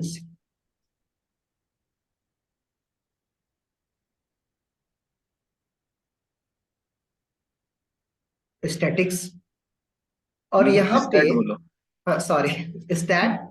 हम्म, और तीन चीजें हम देखते हैं रिफाइन करने के लिए। बेसिकली जब भी रिफाइन करना होता है हमको अपना डेटा, उसके लिए तीन चीजें हम यूज करते हैं, रेंज, मिनिमम और मैक्सिमम। और हमने इसको किया कंटिन्यू, कंटिन्यू के बाद से ओके, ओके करने के बाद ये देखिए हमारे पास आ गया एक टेबल ये वाली है, जिसमें हमको केवल इतना देखना है। ये क्या बता रहा है, ये बता रहा है एन, एन का मतलब वैलिड कितने हैं, टोटल 137। अर्थात जो हमारा डेटा फाइल है, इस डेटा फाइल में कुल 137 रिस्पोंडेंट के फीड, उसके रिस्पॉन्सेस फीड है। मिसिंग 0 है, अर्थात मिसिंग कोई नहीं है। इसका रेंज 78 का है, और मिनिमम 20 है, मैक्सिमम 98 है। मिनिमम 20 और मैक्सिमम 98। इसका मतलब ये है, चूंकि हमने ये इलेक्शन स्टडी का डेटा उठाया हुआ है, और इलेक्शन स्टडी का डेटा का मतलब 18 के बाद का ही होगा, और 98 के पहले का है, इसका मतलब कि हमारा डेटा सही है। अब इसको कैसे, अगर गलत हो तो हम कैसे पकड़ेंगे। सेम डेटा फाइल पे हम एक दूसरा काम करते हैं। हमने किया क्या, इस डेटा फाइल में जो हमारा एज का वेरिएबल है,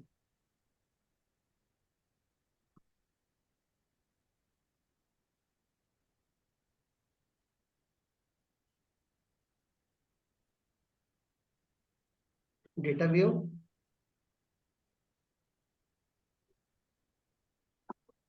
ये एज का है। एज देखने के लिए हम अगर इसके ऊपर जहां हमारा वेरिएबल नेम लिखा हुआ है ना, अगर उस पर हम अपना कर्सर ले जाएंगे तो उसका पूरा डिटेल भी शो करेगा। इस 44 को कर दिया हमने 14, और 35 को कर दिया हमने 350। कहने का मतलब ये कि हमको खुद ही पता चल रहा है हम अपने डेटा को गलत बना रहे हैं। और ये गलती हमारा एसपीएसएस कैसे पकड़ेगा, इसको आप देखिए। हमने वही चीज किया, एनालाइज, डिस्क्रिप्टिव, फिर फ्रीक्वेंसीज और स्टैट्स, वही अभी भी पड़ा हुआ है। हम इसको कंटिन्यू करते हैं, ओके करते हैं। अब देखिए क्या आ रहा है, सॉरी हमने रीसेट नहीं किया था। एनालाइज, डिस्क्रिप्टिव, फ्रीक्वेंसीज, और इसको हमने रीसेट किया, और फिर उसी वेरिएबल को उठाते हैं हम, एज, स्टैट्स, स्टैट में हम वही चीज लेते हैं, range, minimum, maximum, continue, okay.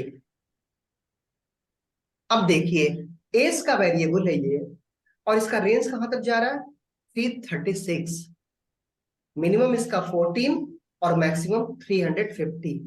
क्या ये संभव है कि कोई व्यक्ति 350 साल का हो, और क्या ये संभव है कि कोई व्यक्ति 14 साल का हो, अगर हमारे इलेक्शन स्टडीज में है तो। इसका मतलब कि ये प्रथम दृष्टया हमको ये बता रहा है कि हमारे डेटा फाइल में कहीं ना कहीं कोई गलती हुई है, उस गलती को हमको सुधार लेना चाहिए। इस गलती को सुधारने के दो तरीके होते हैं, या तो हम अपने, अगर हमारे पास छोटा डेटा फाइल है तो हम क्वेश्चनेयर देखें और ये देखें कि कहाँ हमसे गलती हुई है, उस गलती को सुधार लें। या फिर दूसरा तरीका होता है कि हम इसको मिस कर दें, सिस्टम मिस से हटा दें इसको। हम उन तरीकों पर नहीं जा रहे, मैंने केवल इतना बताया कि इस तरीके से हम अपने डेटा को रिफाइन करते हैं, ये चेक करते हैं, वैलिडेट करते हैं कि हमारे डेटा में कोई गलती तो नहीं है। अगर कोई गलती है तो हम उसको ऐसे सही कर लेते हैं। जो दूसरा तरीका होता है, दूसरा तरीका हमने ये कहा था कि हम कैसे डिकोड करते हैं या ट्रांसफॉर्म करते हैं। ट्रांसफॉर्म का मतलब, अगर इसी आउटपुट को हम आउटपुट पर नजर डालें, एज के वेरिएबल पर ही हम नजर डालें, तो ये जो टेबल बन रही है हमारी बिल्कुल सुरसा की पूंछ की तरह से लंबी होती जा रही है। एज तो भाई बड़ी सीधी सी बात है कि 18 साल से लेके और 99 साल तक हो सकते हैं, इतने इतने कॉल रोज में आएंगे। फिर हमको क्या करना चाहिए? इसके लिए हमको जरूरी होता है कि हम इस तरह के डेटा को अब कैटेगराइज करें।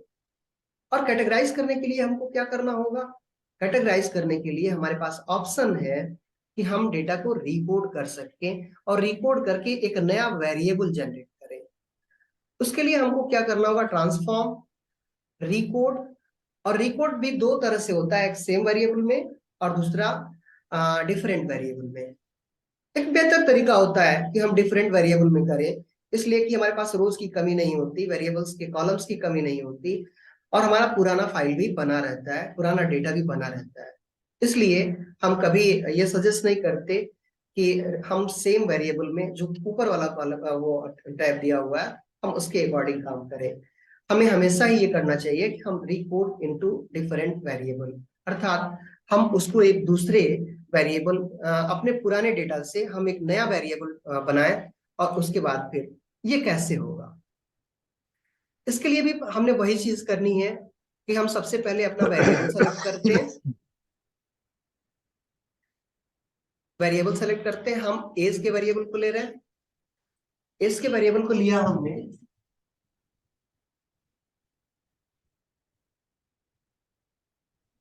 अब ये पूछ रहा है हमसे कि इसको आप क्या नाम देना चाहते हैं।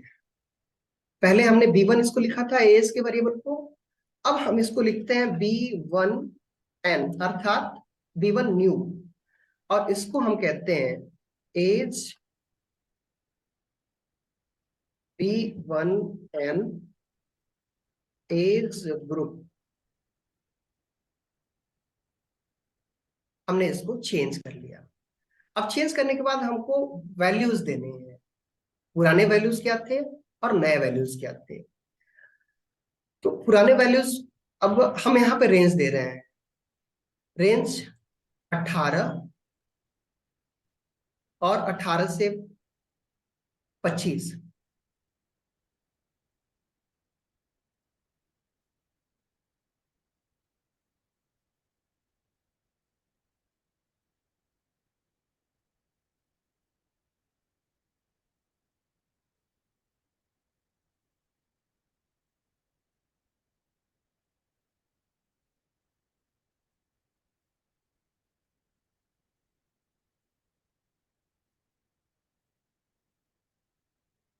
सॉरी, 18, 25, और इसको हम वैल्यू दे रहे हैं 1। हमने इसको ऐड किया। फिर 26 से 35, इसको हमने दिया 2, ऐड किया। फिर 36 से इसको हमने लिखा 50, इसको हमने वैल्यू दिया 3, हमने ऐड किया। फिर 50 से 75, इसको हमने वैल्यू दिया 4, ऐड करो। हमने ऐड किया। और all other values are system missing. Sorry, 75 से नहीं, अभी 75 के बाद भी हाँ, एक रेंज हम देते हैं 75 से 99 का। 76, 75 सॉरी, तक तो आ 76, गया है। जी जी जी, 76 से 99 का। और इसको हम कहते हैं 99, इसको नया वैल्यू देते हैं हम 5 का। और ऑल अदर वैल्यूज, हाँ, सॉरी, ऐड करो। ऐड, गलत हो गया, कोई हाँ, बात नहीं, कोई बात रिमूव हमने कर लिया। फिर हम रेंज डिफाइन कर रहे हैं 76 टू 99, और इसको हम वैल्यू दे रहे हैं 5, ऐड कर रहे हैं। ऐड करने के बाद अब जाके हम ऑल अदर वैल्यूज हाँ। को सिस्टम मिसिंग कर दे रहे हैं। अब यहाँ पे करेगा ये कि जो 2 ऐड हमने किया था अलग से, उसको ये सिस्टम मिसिंग कर देगा। हमने कंटिन्यू किया, इफ, फिर हमने ओके किया। ओके किया तो अब देखिए एक नया वेरिएबल हमको दिखाई देगा। हम वेरिएबल व्यू में जाते हैं और जो सबसे नीचे है ये देखिए हमको मिल गया B1N। B1N एज ग्रुप का हमको एक नया वेरिएबल मिल गया। अब वेरिएबल जब मिला तो फिर इसको भी हमको डिफाइन करना पड़ेगा। हमको याद रखना पड़ेगा कि हमने कौन कौन सा कोड दिया था। यहाँ पे एक चीज और मैं बताना चाहूंगा कि जब हम कोड देते हैं तो कोड देते समय हमको ध्यान देना चाहिए कि उस कोड के पीछे कोई लॉजिक। जैसे हमने पहले को क्या दिया था 18 से 25, तो हम इसको क्या कोड दे सकते हैं? यंग। बिल्कुल भी जी, यंग हाँ यंग कह सकते हैं या न्यू वोटर, जो भी। हाँ, जी। Young voter. 1 यंग हमने ऐड किया। ये करना ही होगा हमको, फिर से जो वैल्यू मिले हैं उनको फिर से हमको लेबल करना ही होगा। हमने इसको लेबल किया 2। 2 को हम क्या लिख दें? यंग 36 है ना, 26। 18 से 25। 26, 26 से नहीं मतलब है, अब वो तो हो गया। अब मिडिल। यहाँ पे हम उसके वैल्यू को, जो वैल्यू दिया है हमने उसको लेबल कर रहे हैं। हाँ, 1 मिडिल 2 एज। 3 4 5 और एल्स मिडिल 2। एज। मिडिल मतलब मिडिल एज वाले लोग। मिडल इज मान लिया जाए मिडिल एज। ऐड किया हमने 3। 3 ये थ्री में एक्सपीरियंस 35 से 50 मान था। लिया जाए। 36 से 50 एक्सपीरियंस। एक्सपीरियंस्ड। फिर 4।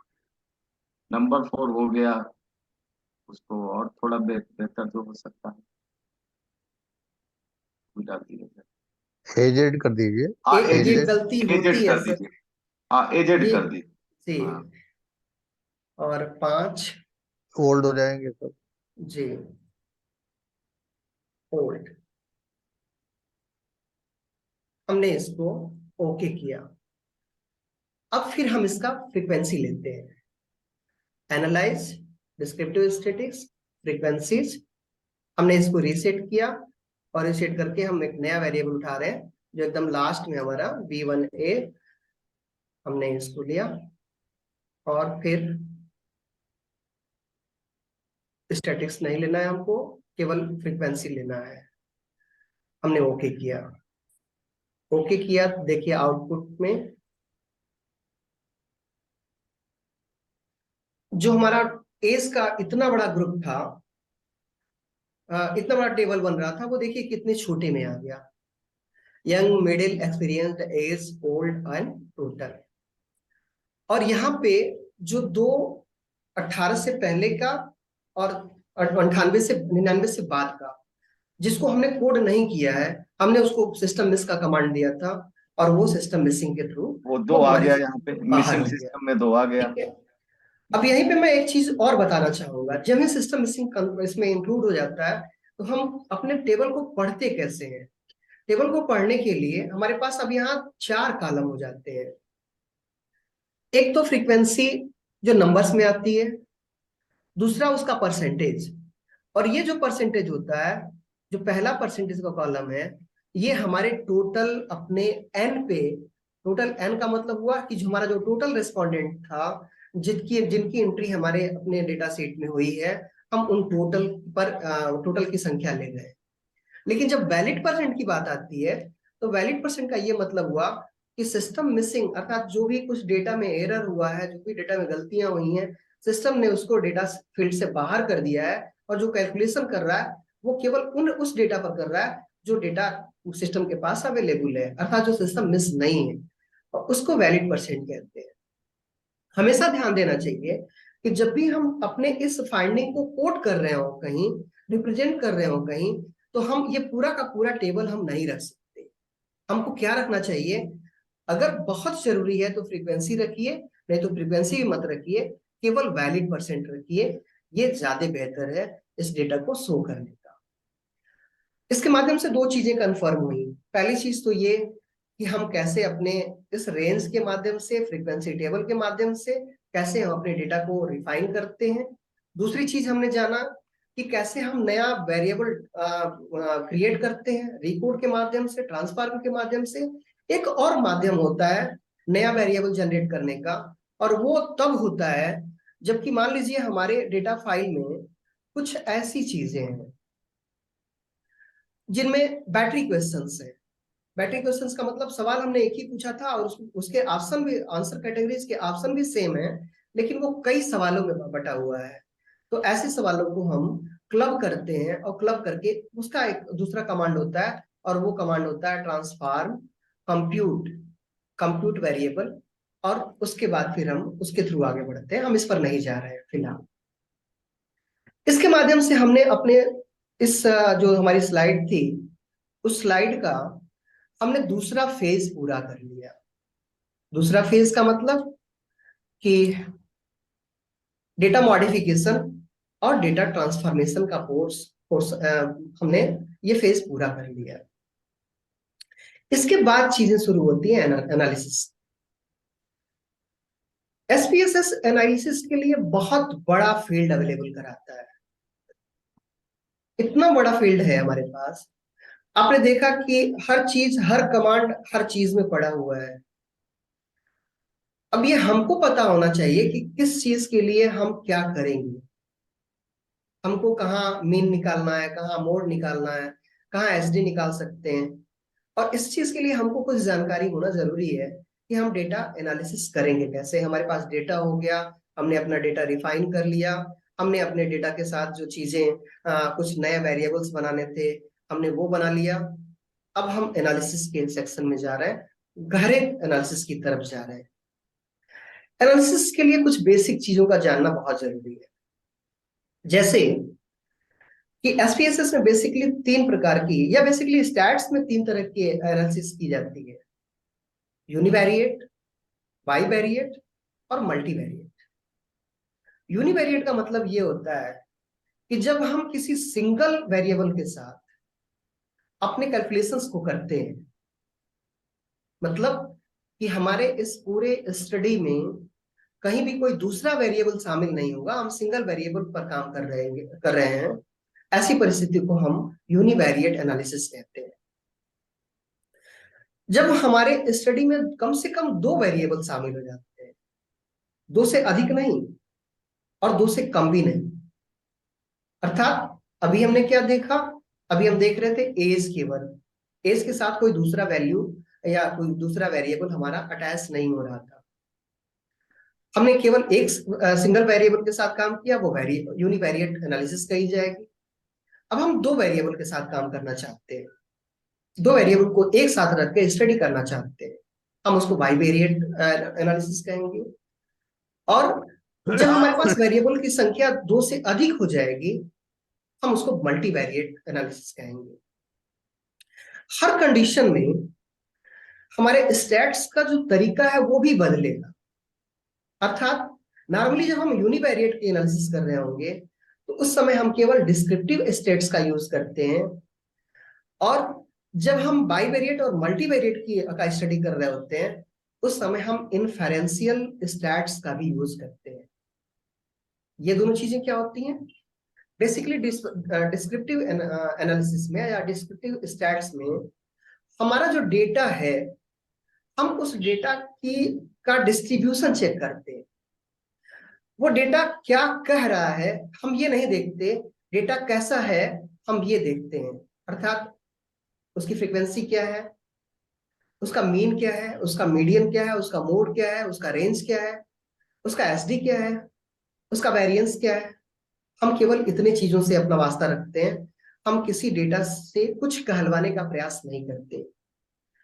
जब भी कभी बात यह आती है कि हम कोई रिलेशन चेक करना चाहते हैं कि इन दो वेरिएबल्स के बीच रिलेशन है अथवा नहीं है, जाति, कास्ट, मतलब जाति वो कास्ट पर असर डालती है या नहीं डालती है, यहाँ दो वेरिएबल शामिल हो जाएंगे।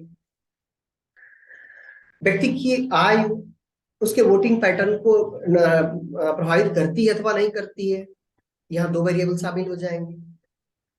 इस तरह से जब दो वेरिएबल्स के साथ हम आगे बढ़ना शुरू करेंगे और दो वेरिएबल्स के बीच रिलेशन देखना शुरू करेंगे, या फिर उनका इम्पैक्ट देखना शुरू करेंगे, या फिर उनकी रेलिवेंसी चेक करना शुरू करेंगे, तो इसके लिए हम इन्फरेंशियल स्टैट्स की बात करते हैं। और इन्फरेंशियल स्टैट्स में हम बहुत सारे टेस्ट के पीछे जाते हैं, जिनको हम पैरामेट्रिक टेस्ट कह सकते हैं, नॉन पैरामेट्रिक टेस्ट कह सकते हैं। ये दोनों चीजें भी बहुत स्पष्ट मैं यहीं पे कर दूं कि किन परिस्थितियों में हम पैरामेट्रिक टेस्ट को यूज करते हैं और किन परिस्थितियों में हम नॉन पैरामेट्रिक टेस्ट को यूज करते हैं। पैरामेट्रिक टेस्ट तब यूज होता है जब हमारा डेटा का डिस्ट्रीब्यूशन नॉर्मल हो, अर्थात हम अपने डेटा को ये देख लें कि हमने जो डेटा लिया है इसका डिस्ट्रीब्यूशन नॉर्मल है अथवा नहीं है। नॉर्मल का मतलब जब हम उसको एक हिस्टोग्राम के उस शेप पे रखते हैं तो हमारे डेटा का स्वरूप एक बेल शेप में आता है अथवा नहीं आता है, घंटी के जैसे आकार में आता है अथवा नहीं आता है। अगर आता है तो आप ये मान के चलिए कि आप पैरामेट्रिक टेस्ट की तरफ जाएंगे, अर्थात आपका डेटा नॉर्मली डिस्ट्रीब्यूटेड है। और अगर नहीं है तब की परिस्थिति में आप नॉन पैरामेट्रिक टेस्ट की तरफ जाएंगे। और नॉन पैरामेट्रिक टेस्ट में बहुत अलग तरह के टेस्ट होते हैं, वहां पे बहुत न्यूमेरिक्स की जरूरत नहीं पड़ती।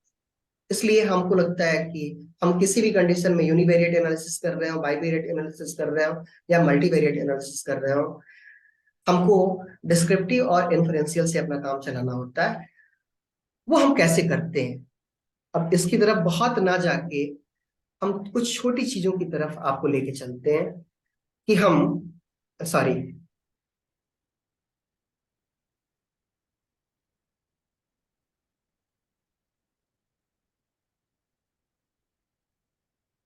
Data distribution. और हम देखते हैं कि चार्ट कह रहे कैसे कि बनते हैं। 1.5 घंटा हो गया तुम्हारा, ये ध्यान बिल्कुल 1.5 घंटा रखना। हो गया सर लगभग। अब उधर हम्म, जी इसलिए मैंने बता दिया कि भाई उसमें जो है वो वहाँ पे ऐसा। जी जी ठीक है सर, तो बस मैं समराइज करता हूँ इसको। हम नहीं केवल नहीं, दो चीजें और बताना यहाँ तो चाहते तुम हैं। पूरा बोलो, यहाँ पे जितना जी तुम्हें बताना है तुम बताओ। जी जी हम जी हम ये देख रहे हैं कि इस पॉइंट पे कट ऑफ तक आते आते जी 1.5 घंटा हो गया है। अच्छा अभी अच्छा। तुम लोग, वही हम लोग को चार तो पांच बताओ मिनट ही। रह गया, चार हाँ, पांच मिनट हाँ 6 मिनट हाँ रह गया। ठीक है, वो हो ही गया, 1.5 घंटा हो गया। हम लोग को तो क्योंकि कुछ समय प्रश्न का भी, प्रश्न उत्तर के लिए भी छोड़ना पड़ेगा ना। हम्म। जी जी सर। तो हम अभी ठीक है। बताएंगे उसमें कि 2-3 चीजें कहाँ कटौती हो सकती है। जी जी ठीक है सर। हम कंप्लीट करो। ठीक है, तो हम केवल दो चीजों पर और बात करना चाहते हैं, एक तो डेटा डिस्ट्रीब्यूशन पे, और दूसरी चीज हम एक क्रॉस टैब देखना चाहते हैं जो सामान्यतः सोशल साइंस के रिसर्च में यूज होता है। जो सामान्य रिसर्च होते हैं उसमें क्रॉस टैब तक की बात आती है, उसके बहुत एडवांस जाने की अभी जरूरत भी नहीं है हम लोगों को, उतना समय भी नहीं है हम लोगों के पास। तो हम इसी जो हम अभी बात कर रहे थे कि सिंगल वेरिएबल पे अर्थात यूनिवेरिएट एनालिसिस की जब बात कर रहे थे, यूनिवेरिएट एनालिसिस में ही एसपीएसएस हमको एक ऑप्शन देता है जिसमें हम अपने बहुत अच्छे अच्छे ग्राफ्स बना सकते हैं, चार्ट बना सकते हैं। वो कैसे होता है उसको हम एक बार दिखा के और फिर आगे अपने उस पर चलते हैं, क्रॉस टैब पर चलते हैं। एनालाइज हम एज को लिए थे, हम एज को ही लेते हैं फिर से। डिस्क्रिप्टिव, फ्रीक्वेंसीज, और हमने इसको रिसेट किया। रिसेट अभी करने आया के नहीं बाद धर्मेंद्र, आया नहीं अभी वो, नहीं आया है। सारे search। उसको शेयर शेयर करना। करो, स्क्रीन शेयर जी करो। जी जी।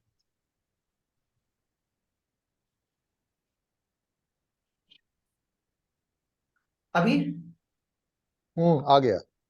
ठीक है सर। हम चार्ट बनाने चल रहे हैं या ग्राफ बनाने चल रहे हैं, वो कैसे बनाया जाता है। यहाँ ग्राफ का अपना आइकन भी है बट हम उसको यूज नहीं करते। हम एनालाइज पे जाते हैं, डिस्क्रिप्टिव, फ्रीक्वेंसीज। फ्रीक्वेंसी के बाद अभी हमने जिस नया वेरिएबल को बनाया था हम उसी को लेना चाह रहे हैं, एज ग्रुप। एज ग्रुप, फिर हम यहाँ चार्ट पे आए और चार्ट पे हम चाहते हैं कि कौन सा चार्ट बनाए, बार चार्ट बनाते हैं। बार चार्ट बनाया हमने, इसको परसेंटेज पे लिया, कंटिन्यू, ओके।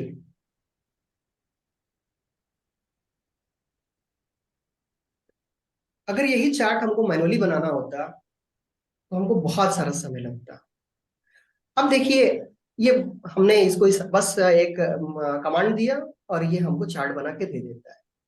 और चार्ट भी कैसा बनता है यहाँ आप देखिए, ये जो हमारा टेबल है, यंग 16 अर्थात लगभग लगभग 12%, मिडिल एज के 22.6% मतलब 27%, अब ये देखिए कैसे रिप्रेजेंट हो रहा है। ये जो एज ग्रुप का जो जो चार्ट डिफाइन होता है, ये चार्ट हमेशा वैलिड परसेंट पे आता है, ये मिसिंग नहीं होता है। हमको ये चार्ट बना के दे दिया। अब चार्ट के साथ भी हम बहुत सारे काम कर सकते हैं। जैसे कि हमने इस पर राइट क्लिक किया, और राइट क्लिक करने के बाद, सॉरी, डबल क्लिक किया। डबल क्लिक करने के बाद राइट क्लिक किया, और राइट क्लिक करने के बाद हमने इसके नीचे एक चीज लिखी हुई है, शो डेटा लेबल्स। हमने इसको शो डेटा लेबल्स को कर दिया ऑन, और ऑन करके हमने इसको क्लोज किया। आप देखिए ये हर जो हमारा चार्ट है, उस चार्ट पे हमको हर चीज पे दिखा रहा है कि किस कॉलम का क्या वैल्यू है। यहाँ एक और ऑप्शन हमारे पास होता है, अगर हम चाहें ये जो वैल्यू शो कर रहा है, ये अंदर ना शो करके ये बाहर शो करे या ऊपर शो करे, उसके लिए भी हमारे पास ऑप्शन होते हैं। ये तीन ऑप्शन दिए हुए हैं। कहाँ आप शो कराना चाहते हैं वो कर सकते हैं आप चाहें तो इनका कलर चेंज कर सकते हैं। आप चाहें तो इस पर टाइटल लगा सकते हैं। कहने का मतलब ये कि एसपीएसएस एक बड़ा ऑप्शन देता है आपको चार्ट बनाने का, आपको कैलकुलेशन करने का। मैं अपने प्रेजेंटेशन के लास्ट की तरफ चलना चाहता हूँ। जो सोशल साइंस में सबसे ज्यादा जरूरी होता है, वो जरूरी कैसे होता है? इसलिए कि सामान्यतः हम दो वेरिएबल्स के बीच के रिलेशंस को चेक करते हैं। हम ये देखते हैं कि दो वेरिएबल एक साथ क्या कह रहे हैं। जैसे हमने ये देखा कि किस जाति के लोग किस पार्टी को वोट करते हैं। निश्चित रूप से जब भी हम इलेक्शन स्टडीज की बात करते हैं, तो इलेक्शन स्टडीज में एक बात बड़े कॉमन है कि कास्ट मैटर करती है इलेक्शन के वोटिंग बिहेवियर पे। अब हम उसको कैसे चेक कर सकते हैं? उसको चेक करने के लिए हमको क्रॉस टैब करना होगा। क्रॉस टैब करेंगे, दो चीजों के बीच हम एनालाइज करते हैं, डिस्क्रिप्टिव स्टैट्स और फिर क्रॉस टैब। क्रॉस टैब में अब यहाँ पे ये देखना है हमको कि हम रो में क्या रखें और कॉलम में क्या रखें। रो में हम रखते हैं, यहाँ पे हमने रखा कास्ट, सॉरी यहाँ इसको हमने रिसेट किया, और फिर रो में रखा हमने कास्ट। या कास्ट तो बहुत लंबी कैटेगरी हो जाएगी, कास्ट। और फिर किसको वोट किया आपने, क्वेश्चन नंबर 8। अभी हम नॉर्मल बना रहे हैं, हमने इसको ओके किया और हम अपने आउटपुट पर आए।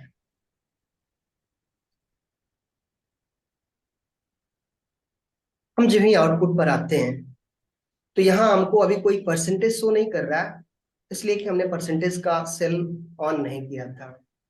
अब यहाँ पर देखिए दो वेरिएबल एक साथ है और उनको क्रॉस टैब करके दिखाया गया है। क्रॉस टैब कैसे किया गया कि किसने किसको वोट किया, किस जात के व्यक्ति ने किस पार्टी को वोट किया, ये दो चीजें हमारे इस टेबल में आ रही हैं। बीजेपी को किसने वोट किया, एसपी को किसने वोट किया, बीएसपी को किसने वोट किया, इस तरह से। लेकिन अब इसको बेहतर करने के लिए हम इसको फ्रीक्वेंसी रीड नहीं करते, बल्कि फ्रीक्वेंसी रीड ना करके हम इसके परसेंटेज को रीड करते हैं। और वो कैसे रीड करते हैं? क्रॉस टैब हमने वही किया, बस सेल पे जाते हैं हम, और सेल पे जाके हम रो परसेंटेज और कॉलम परसेंटेज, ये दोनों चीजें हम चेक कर देते हैं, अर्थात ऑन कर देते हैं। ऑन करने के बाद फिर हम ओके कर देते हैं। ओके करने के बाद ये एक बड़ा सा टेबल हमको दिखाई दे रहा है। अब एक बड़ी चीज होती है एसपीएसएस के क्रॉस टैब को पढ़ना। इसलिए कि बहुत सीधी सी बात है, अगर एसपीएसएस के क्रॉस टैब को हम पढ़ नहीं पाए, तो फिर एसपीएसएस का पूरा कैलकुलेशन हमारा बेकार हो जाए। अब यही देखिए दो चीजें हमको शो कर रही हैं। हर हर सेल में दो परसेंटेज शो कर रहे हैं। दो परसेंटेज का मतलब एक कॉलम परसेंटेज है और दूसरा रो परसेंटेज है। ये जो है 100%, 100% देखिए ये हमारा रो परसेंट है। तो जब हम रो परसेंटेज पढ़ेंगे, तो हम इधर लेफ्ट टू ऊपर जाएंगे, यहां से हम ऊपर की तरफ जाएंगे, अर्थात ठाकुर 100% बीजेपी को वोट किया है। ये फर्स्ट फेज का हमारा डेटा है जो ये बताता है कि ठाकुरों में जिन लोगों ने भी वोट किया है उन सारे के सारे लोगों ने बीजेपी को वोट किया है। जबकि जब हम इसी को दूसरे तरह से पढ़ना चाहें कि बीजेपी को वोट करने वाले कुल लोगों में से लगभग लगभग 6% लोग ठाकुर रहे। दो चीजें आई। दो चीजें क्या बताती है यहाँ पे? एक चीज तो ये बताती है कि किस कास्ट में किस पार्टी की पैठ ज्यादा है, लेकिन किसी कास्ट में पैठ ज्यादा का ये मतलब नहीं हो गया कि उसी कास्ट की वजह से वो जाति बहुत वो पार्टी बहुत प्रभावी है। यहां पर यह ध्यान दीजिएगा कि 100% ठाकुर वोट करते हैं बीजेपी को, लेकिन इसके बावजूद भी बीजेपी के कुल वोट में इनका वोट परसेंटेज कितना है? मात्र 5.7% अर्थात 6%। ठीक है, तो इस तरह से हमको ये चीज पढ़ने आनी चाहिए। जब भी हम क्रॉस टैब बनाते हैं तो क्रॉस टैब को कायदे से हमको पढ़ने आना चाहिए। जब भी हम रो को पढ़ेंगे तो हम नीचे से ऊपर की ओर पढ़ेंगे, और जब हम कॉलम को पढ़ेंगे तो ऊपर से नीचे की तरफ पढ़ेंगे। ये हमारा क्रॉस टैब हुआ। इसके अलावा एसपीएसएस हमको बहुत सारे और टेस्ट करने के ऑप्शन देता है। जैसे हम पैरामेट्रिक टेस्ट में ऐप टेस्ट करते हैं, जेड टेस्ट करते हैं, टी टेस्ट करते हैं, हम वेरिएंस देखते हैं, हम कोरिलेशन देखते हैं। कोरिलेशन में भी दो तरह के कोरिलेशन होते हैं। तो हम पैरामेट्रिक में केवल पियर्सन कोरिलेशन ही चेक करते हैं, रैंक कोरिलेशन नहीं चेक करते। इसके अलावा जब हम नॉन पैरामेट्रिक की बात करते हैं तो नॉन पैरामेट्रिक में हमारे पास बहुत सारे ऑप्शन होते हैं। हम उसको उसमें काई स्क्वायर टेस्ट करते हैं, और वो बेसिकली जो न्यूमेरिक हमारे पास बहुत सारे ऑप्शन नहीं रहते, तब के लिए हम नॉन पैरामेट्रिक यूज करते हैं। फिलहाल हम उस तरफ नहीं जा रहे हैं, उतना ना तो समय है और ना उतनी अभी व्यवस्था हो पा रही है कि हम उसकी तरफ जाएं। फिलहाल मैं अपने इस प्रेजेंटेशन को यहीं एंड करता हूँ। आपकी जो भी जिज्ञासा हो हम उसके लिए हाजिर हैं। बहुत बहुत धन्यवाद आपका।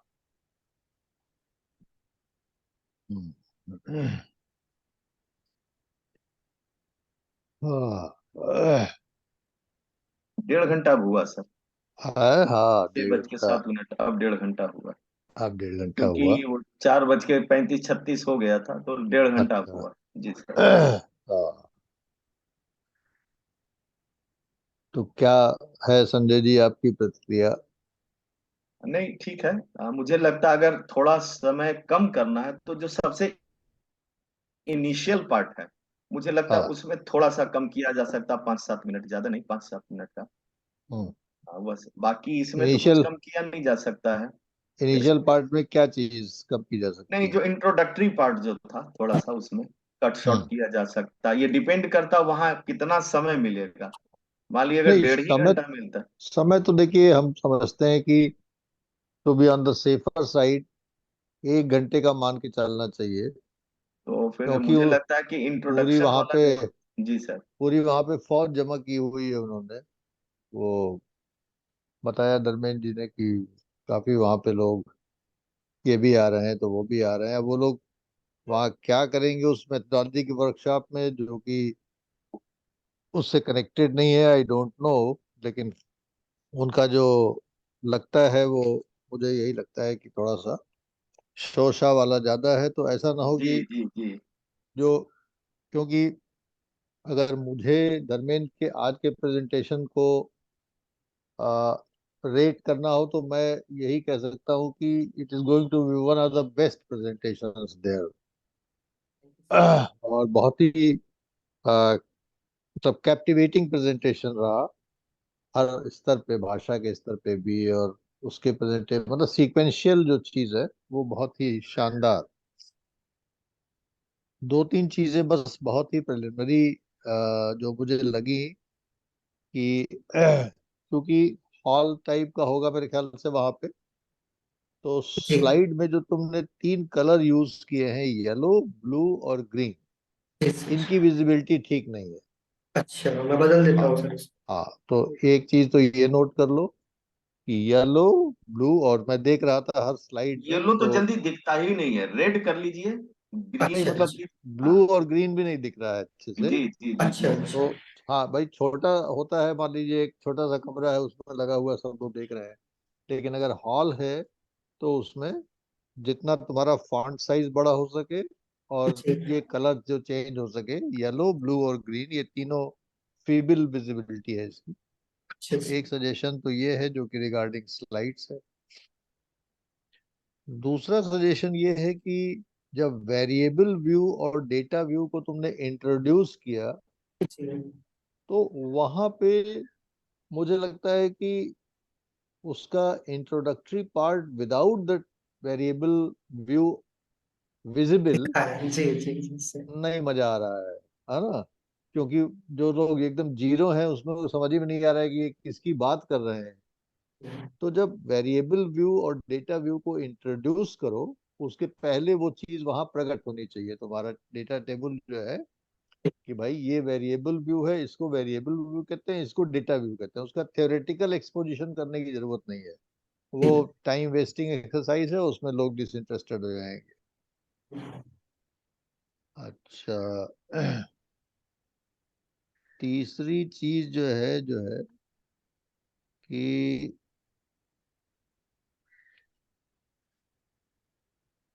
हम्म और लास्ट जो चीज थोड़ा कम करने की है वो ये है कि जब आप पैरामेट्रिक और नॉन पैरामेट्रिक और मल्टीवेरिएट, यूनिवेरिएट और बाईवेरिएट पे आते हैं, तो वो भी, उसका भी डिस्क्रिप्शन जो है एक्सप्लेनेशन के विजिबिलिटी के साथ ही हो जाए।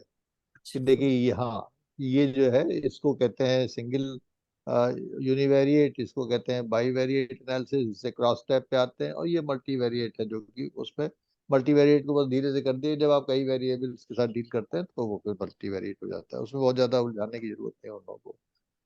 और पैरामेट्रिक नॉन पैरामेट्रिक को बहुत ही कर्सरी वे में पासिंग करके, और बहुत अन्य चीजों की तरफ जाने की जरूरत नहीं है। मतलब इतना रखना कि cross tab is the ultimate. ठीक है ना? हाँ। हम लोग को जब इतना अच्छा लग रहा है, तो वहां पे तो बहुत ही अच्छा लगेगा लोगों को। क्रॉस टैब तक मतलब उनको पहुंचा के, और बस क्रॉस टैब के ही ग्राफ और चार्ट वगैरह कैसे बनते हैं वो सब दिखा, क्योंकि वो बाद में बड़ा मजा भी आएगा लोगों को कि यार ये क्रॉस टैब से ये देखो ग्राफ बन गया, तो ये चार्ट बन गया, तो इसमें चार्ट का कलर चेंज हो गया, तो ऐसा हो गया, वो सब करना अपना वहां पे। तो जी जी। People will probably enjoy that. तो ये भी ध्यान रखना है कि presentation should end with enjoyment. ठीक हाँ, है। नॉट नॉट कि भाई उसमें एक नॉन चीज पैरामेट्रिक। हाँ। उसमें एक चीज और ये धर्मेंद्र मतलब कर सकते हैं कि जब आप मतलब बोले तो उस समय ही स्पष्ट कर दें कि आज हम अपने स्पीशीज मॉडल के जरिए हम फ्रीक्वेंसी चार्ट और क्रॉस टैब बताएंगे। बस वैसे तो बहुत सारा, तो एकदम दिमाग में बैठा रहेगा कि हम इन्हीं तीन चीजों के बारे में बात कर रहे हैं। अच्छा। हम्म। हाँ, हम्म। शुरू में ही, तो जिससे हाँ। कहीं कोई कंफ्यूजन ही नहीं रहेगा। उनके भी दिमाग में अट जाएगा कि हम फ्रीक्वेंसी के बारे में जान रहे हैं, थोड़ा चार्ट कैसे बनता वो जान रहे हैं, और क्रॉस टैब कैसे करना, बस दैट्स ऑल। हम्म। तो अदरवाइज तो धर्मेंद्र, दिस इज मतलब they cannot expect more than this बिल्कुल बिल्कुल sir. From you.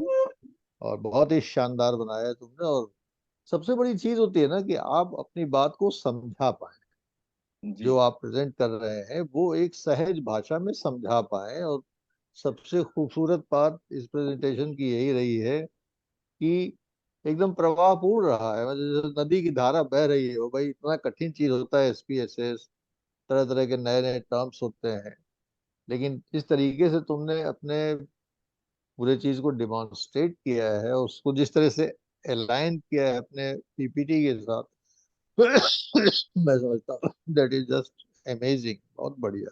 Thank you sir. हाँ, तो बहुत लोग एंजॉय करेंगे। और बिल्कुल फुल कॉन्फिडेंस के साथ जाओ, और इसमें कहीं कोई घटाने हाँ बढ़ाने की कोई जरूरत नहीं बिल्कुल। है। टाइम जरूर उन लोगों से शुरू में ही पूछ लेना कि भाई टाइम कितना हमारे डिस्पोजल पे है, क्योंकि थोड़ा सा ये it will need some time, इसलिए बहुत कट शार्ट इसमें नहीं चल पाएगा, नहीं तो पे किसी की समझ में नहीं आएगा। तो अब एक टेस्ट ट्रायल हो गया कि 1.5 घंटा जो है मतलब ऑप्टिमम है इसको। थोड़ा बहुत कहीं अगर कम हो सके तो, लेकिन घंटा सवा घंटा प्रेजेंटेशन का, और 10-15 मिनट अपना लोगों को मिल जाए कि भाई अगर किसी को कोई प्रश्न वश्न पूछना। अदरवाइज बहुत बढ़िया, एक्सलेंट। मेरे ख्याल से वो थैंक चीज हटा सकते हैं। वो एज कौन में सी? एक 14 और एक 300 350 जैसे डाले थे मिसिंग वाला, तो वो चाहे हाँ, तो हटा सकते हैं। वो मैंने हटा चेयरमैन सकते से हैं। कहा कि हाँ वो भी डिटेल्स की हटा, चीजें उसको हटा कोई दो। जरूरत ही नहीं, हाँ, अनावश्यक वो कंफ्यूजन वो टाइम, हाँ फिलहाल टाइम, क्रिएट कर रहा है, वही घंटे वही डेढ़ वही घंटे में कंफ्यूजन क्रिएट वही करेगा। कि अभी है ना? अभी बहुत सिंपल लाइन हाँ पे ले जाके, सरल रास्ते से ले जाके, कि जैसे कि उसमें कोई और प्रॉब्लम को डिस्कस न बिल्कुल करते हुए केवल एसपीएसएस को बता देना है कि बिल्कुल भैया एसपीएसएस ये है। फिर तो जब आप करोगे तो बहुत सारी चीजें उसमें आएगी, मिसिंग का एक पासिंग रेफरेंस कर दो। बिल्कुल, होल डे प्रोग्राम होता तब उसमें चल जाता। हाँ, बिल्कुल। मैंने धर्मेंद्र को करते हैं, थोड़ी कहा, देर बाद फोन करते हैं, अभी हमारा वो चल रहा है। धर्मेंद्र धर्मेंद्र को कहा हमने जी कि भाई इसमें कोशिश यही करना कि वहां पे एक जमीन तैयार हो जाए जी। कि भाई SPSS would require at least 3 days program workshop, जिसमें सबके पास लैपटॉप हो, सबके पास सॉफ्टवेयर हो, और सबके पास मतलब थोड़ा सा समय हो। ये नहीं कि 1 डेढ़ घंटे में एसपीएसएस क्या समझेंगे आप। क्योंकि वो रामशंकर जी जो है बड़े एसपीएसएस को लेके फैसिनेटेड बड़े एसपीएसएस प्रेमी लगते हैं। और आता थ्री जाता डेज कुछ से है कम नहीं में हो ही नहीं एसपीएसएस। सकता एसपीएसएस का। हाँ, उससे कम में तो संभव ही नहीं है। बिल्कुल। खाली पाला और छूना तो है भैया, एक जिसका वाली पाला छूनिए नहीं, बस। लेकिन इस पाला छूने में जो सबसे खूबसूरत बात यह है कि कहीं बोरिंग नहीं है, कहीं उबाऊ नहीं है, कहीं क्लिष्ट नहीं है, एक प्रवाह की तरह से सरल ढंग से, अगर आप अटेंटिव हैं। अटेंटिव नहीं है तब तो कहीं भी आप अटेंटिव नहीं रहेंगे तो धारा ब्रेक हो गई, तो फिर आगे ग्रीक और लैटिन हो जाता है।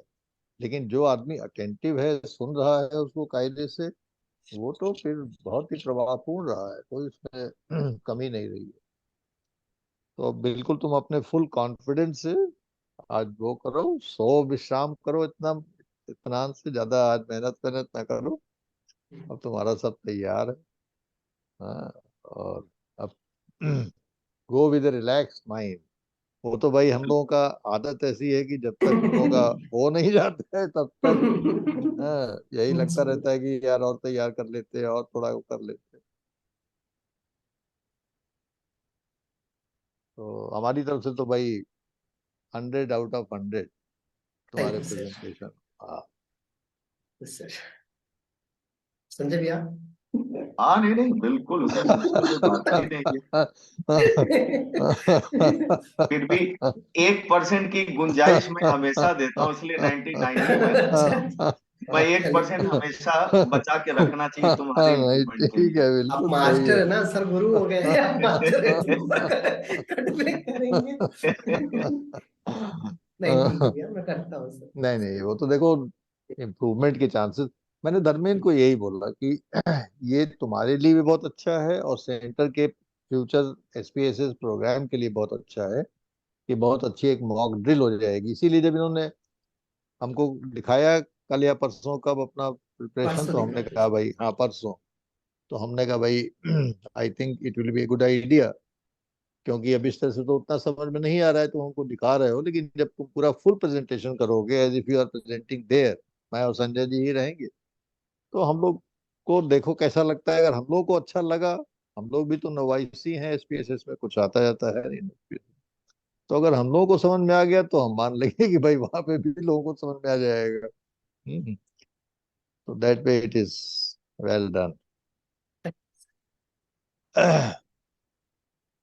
और स्टार्टिंग और एंड अब सर। सब बहुत अच्छा है, नथिंग नथिंग कुछ भी चेंज करने का उसमें, जो चीजें एक चुटुर पुटुर एक दो थी वो मैंने तुमको बता ही दिया। वो तो ठीक है सर। भाषा का तो लेके तुम्हारे को कुछ कहना ही नहीं, हो तो मतलब हम लोग भी उसको मैच नहीं कर सकते। तुम भाषा का तुम्हारे को भगवान ने, सरस्वती माँ ने ऐसा तुमको वरदान दिया हुआ, अद्भुत। अब संजय जी पे जिम्मेदारी है इस महीने की, भाई संजय जी। कसने। आपका प्रेजेंटेशन भी होना है 3 4 दिन पहले। हाँ, ठीक है 28, सर। 28 29 है ना, क्या है डेट हम लोगों की? क्वेश्चनायर वाली, क्या है? क्वेश्चनायर वाली डेट कौन सी है? 28 29 है शायद, क्या है? 28 29 है ना, हाँ। तो आपके प्रेजेंटेशन की डेट भी तो नोट हो गई है ना? तो इस बार मैं बिल्कुल अपने को विड्रॉ किए हुए हूँ संजय जी। इस बार जो है आप ही पे पूरा दारोमदार है।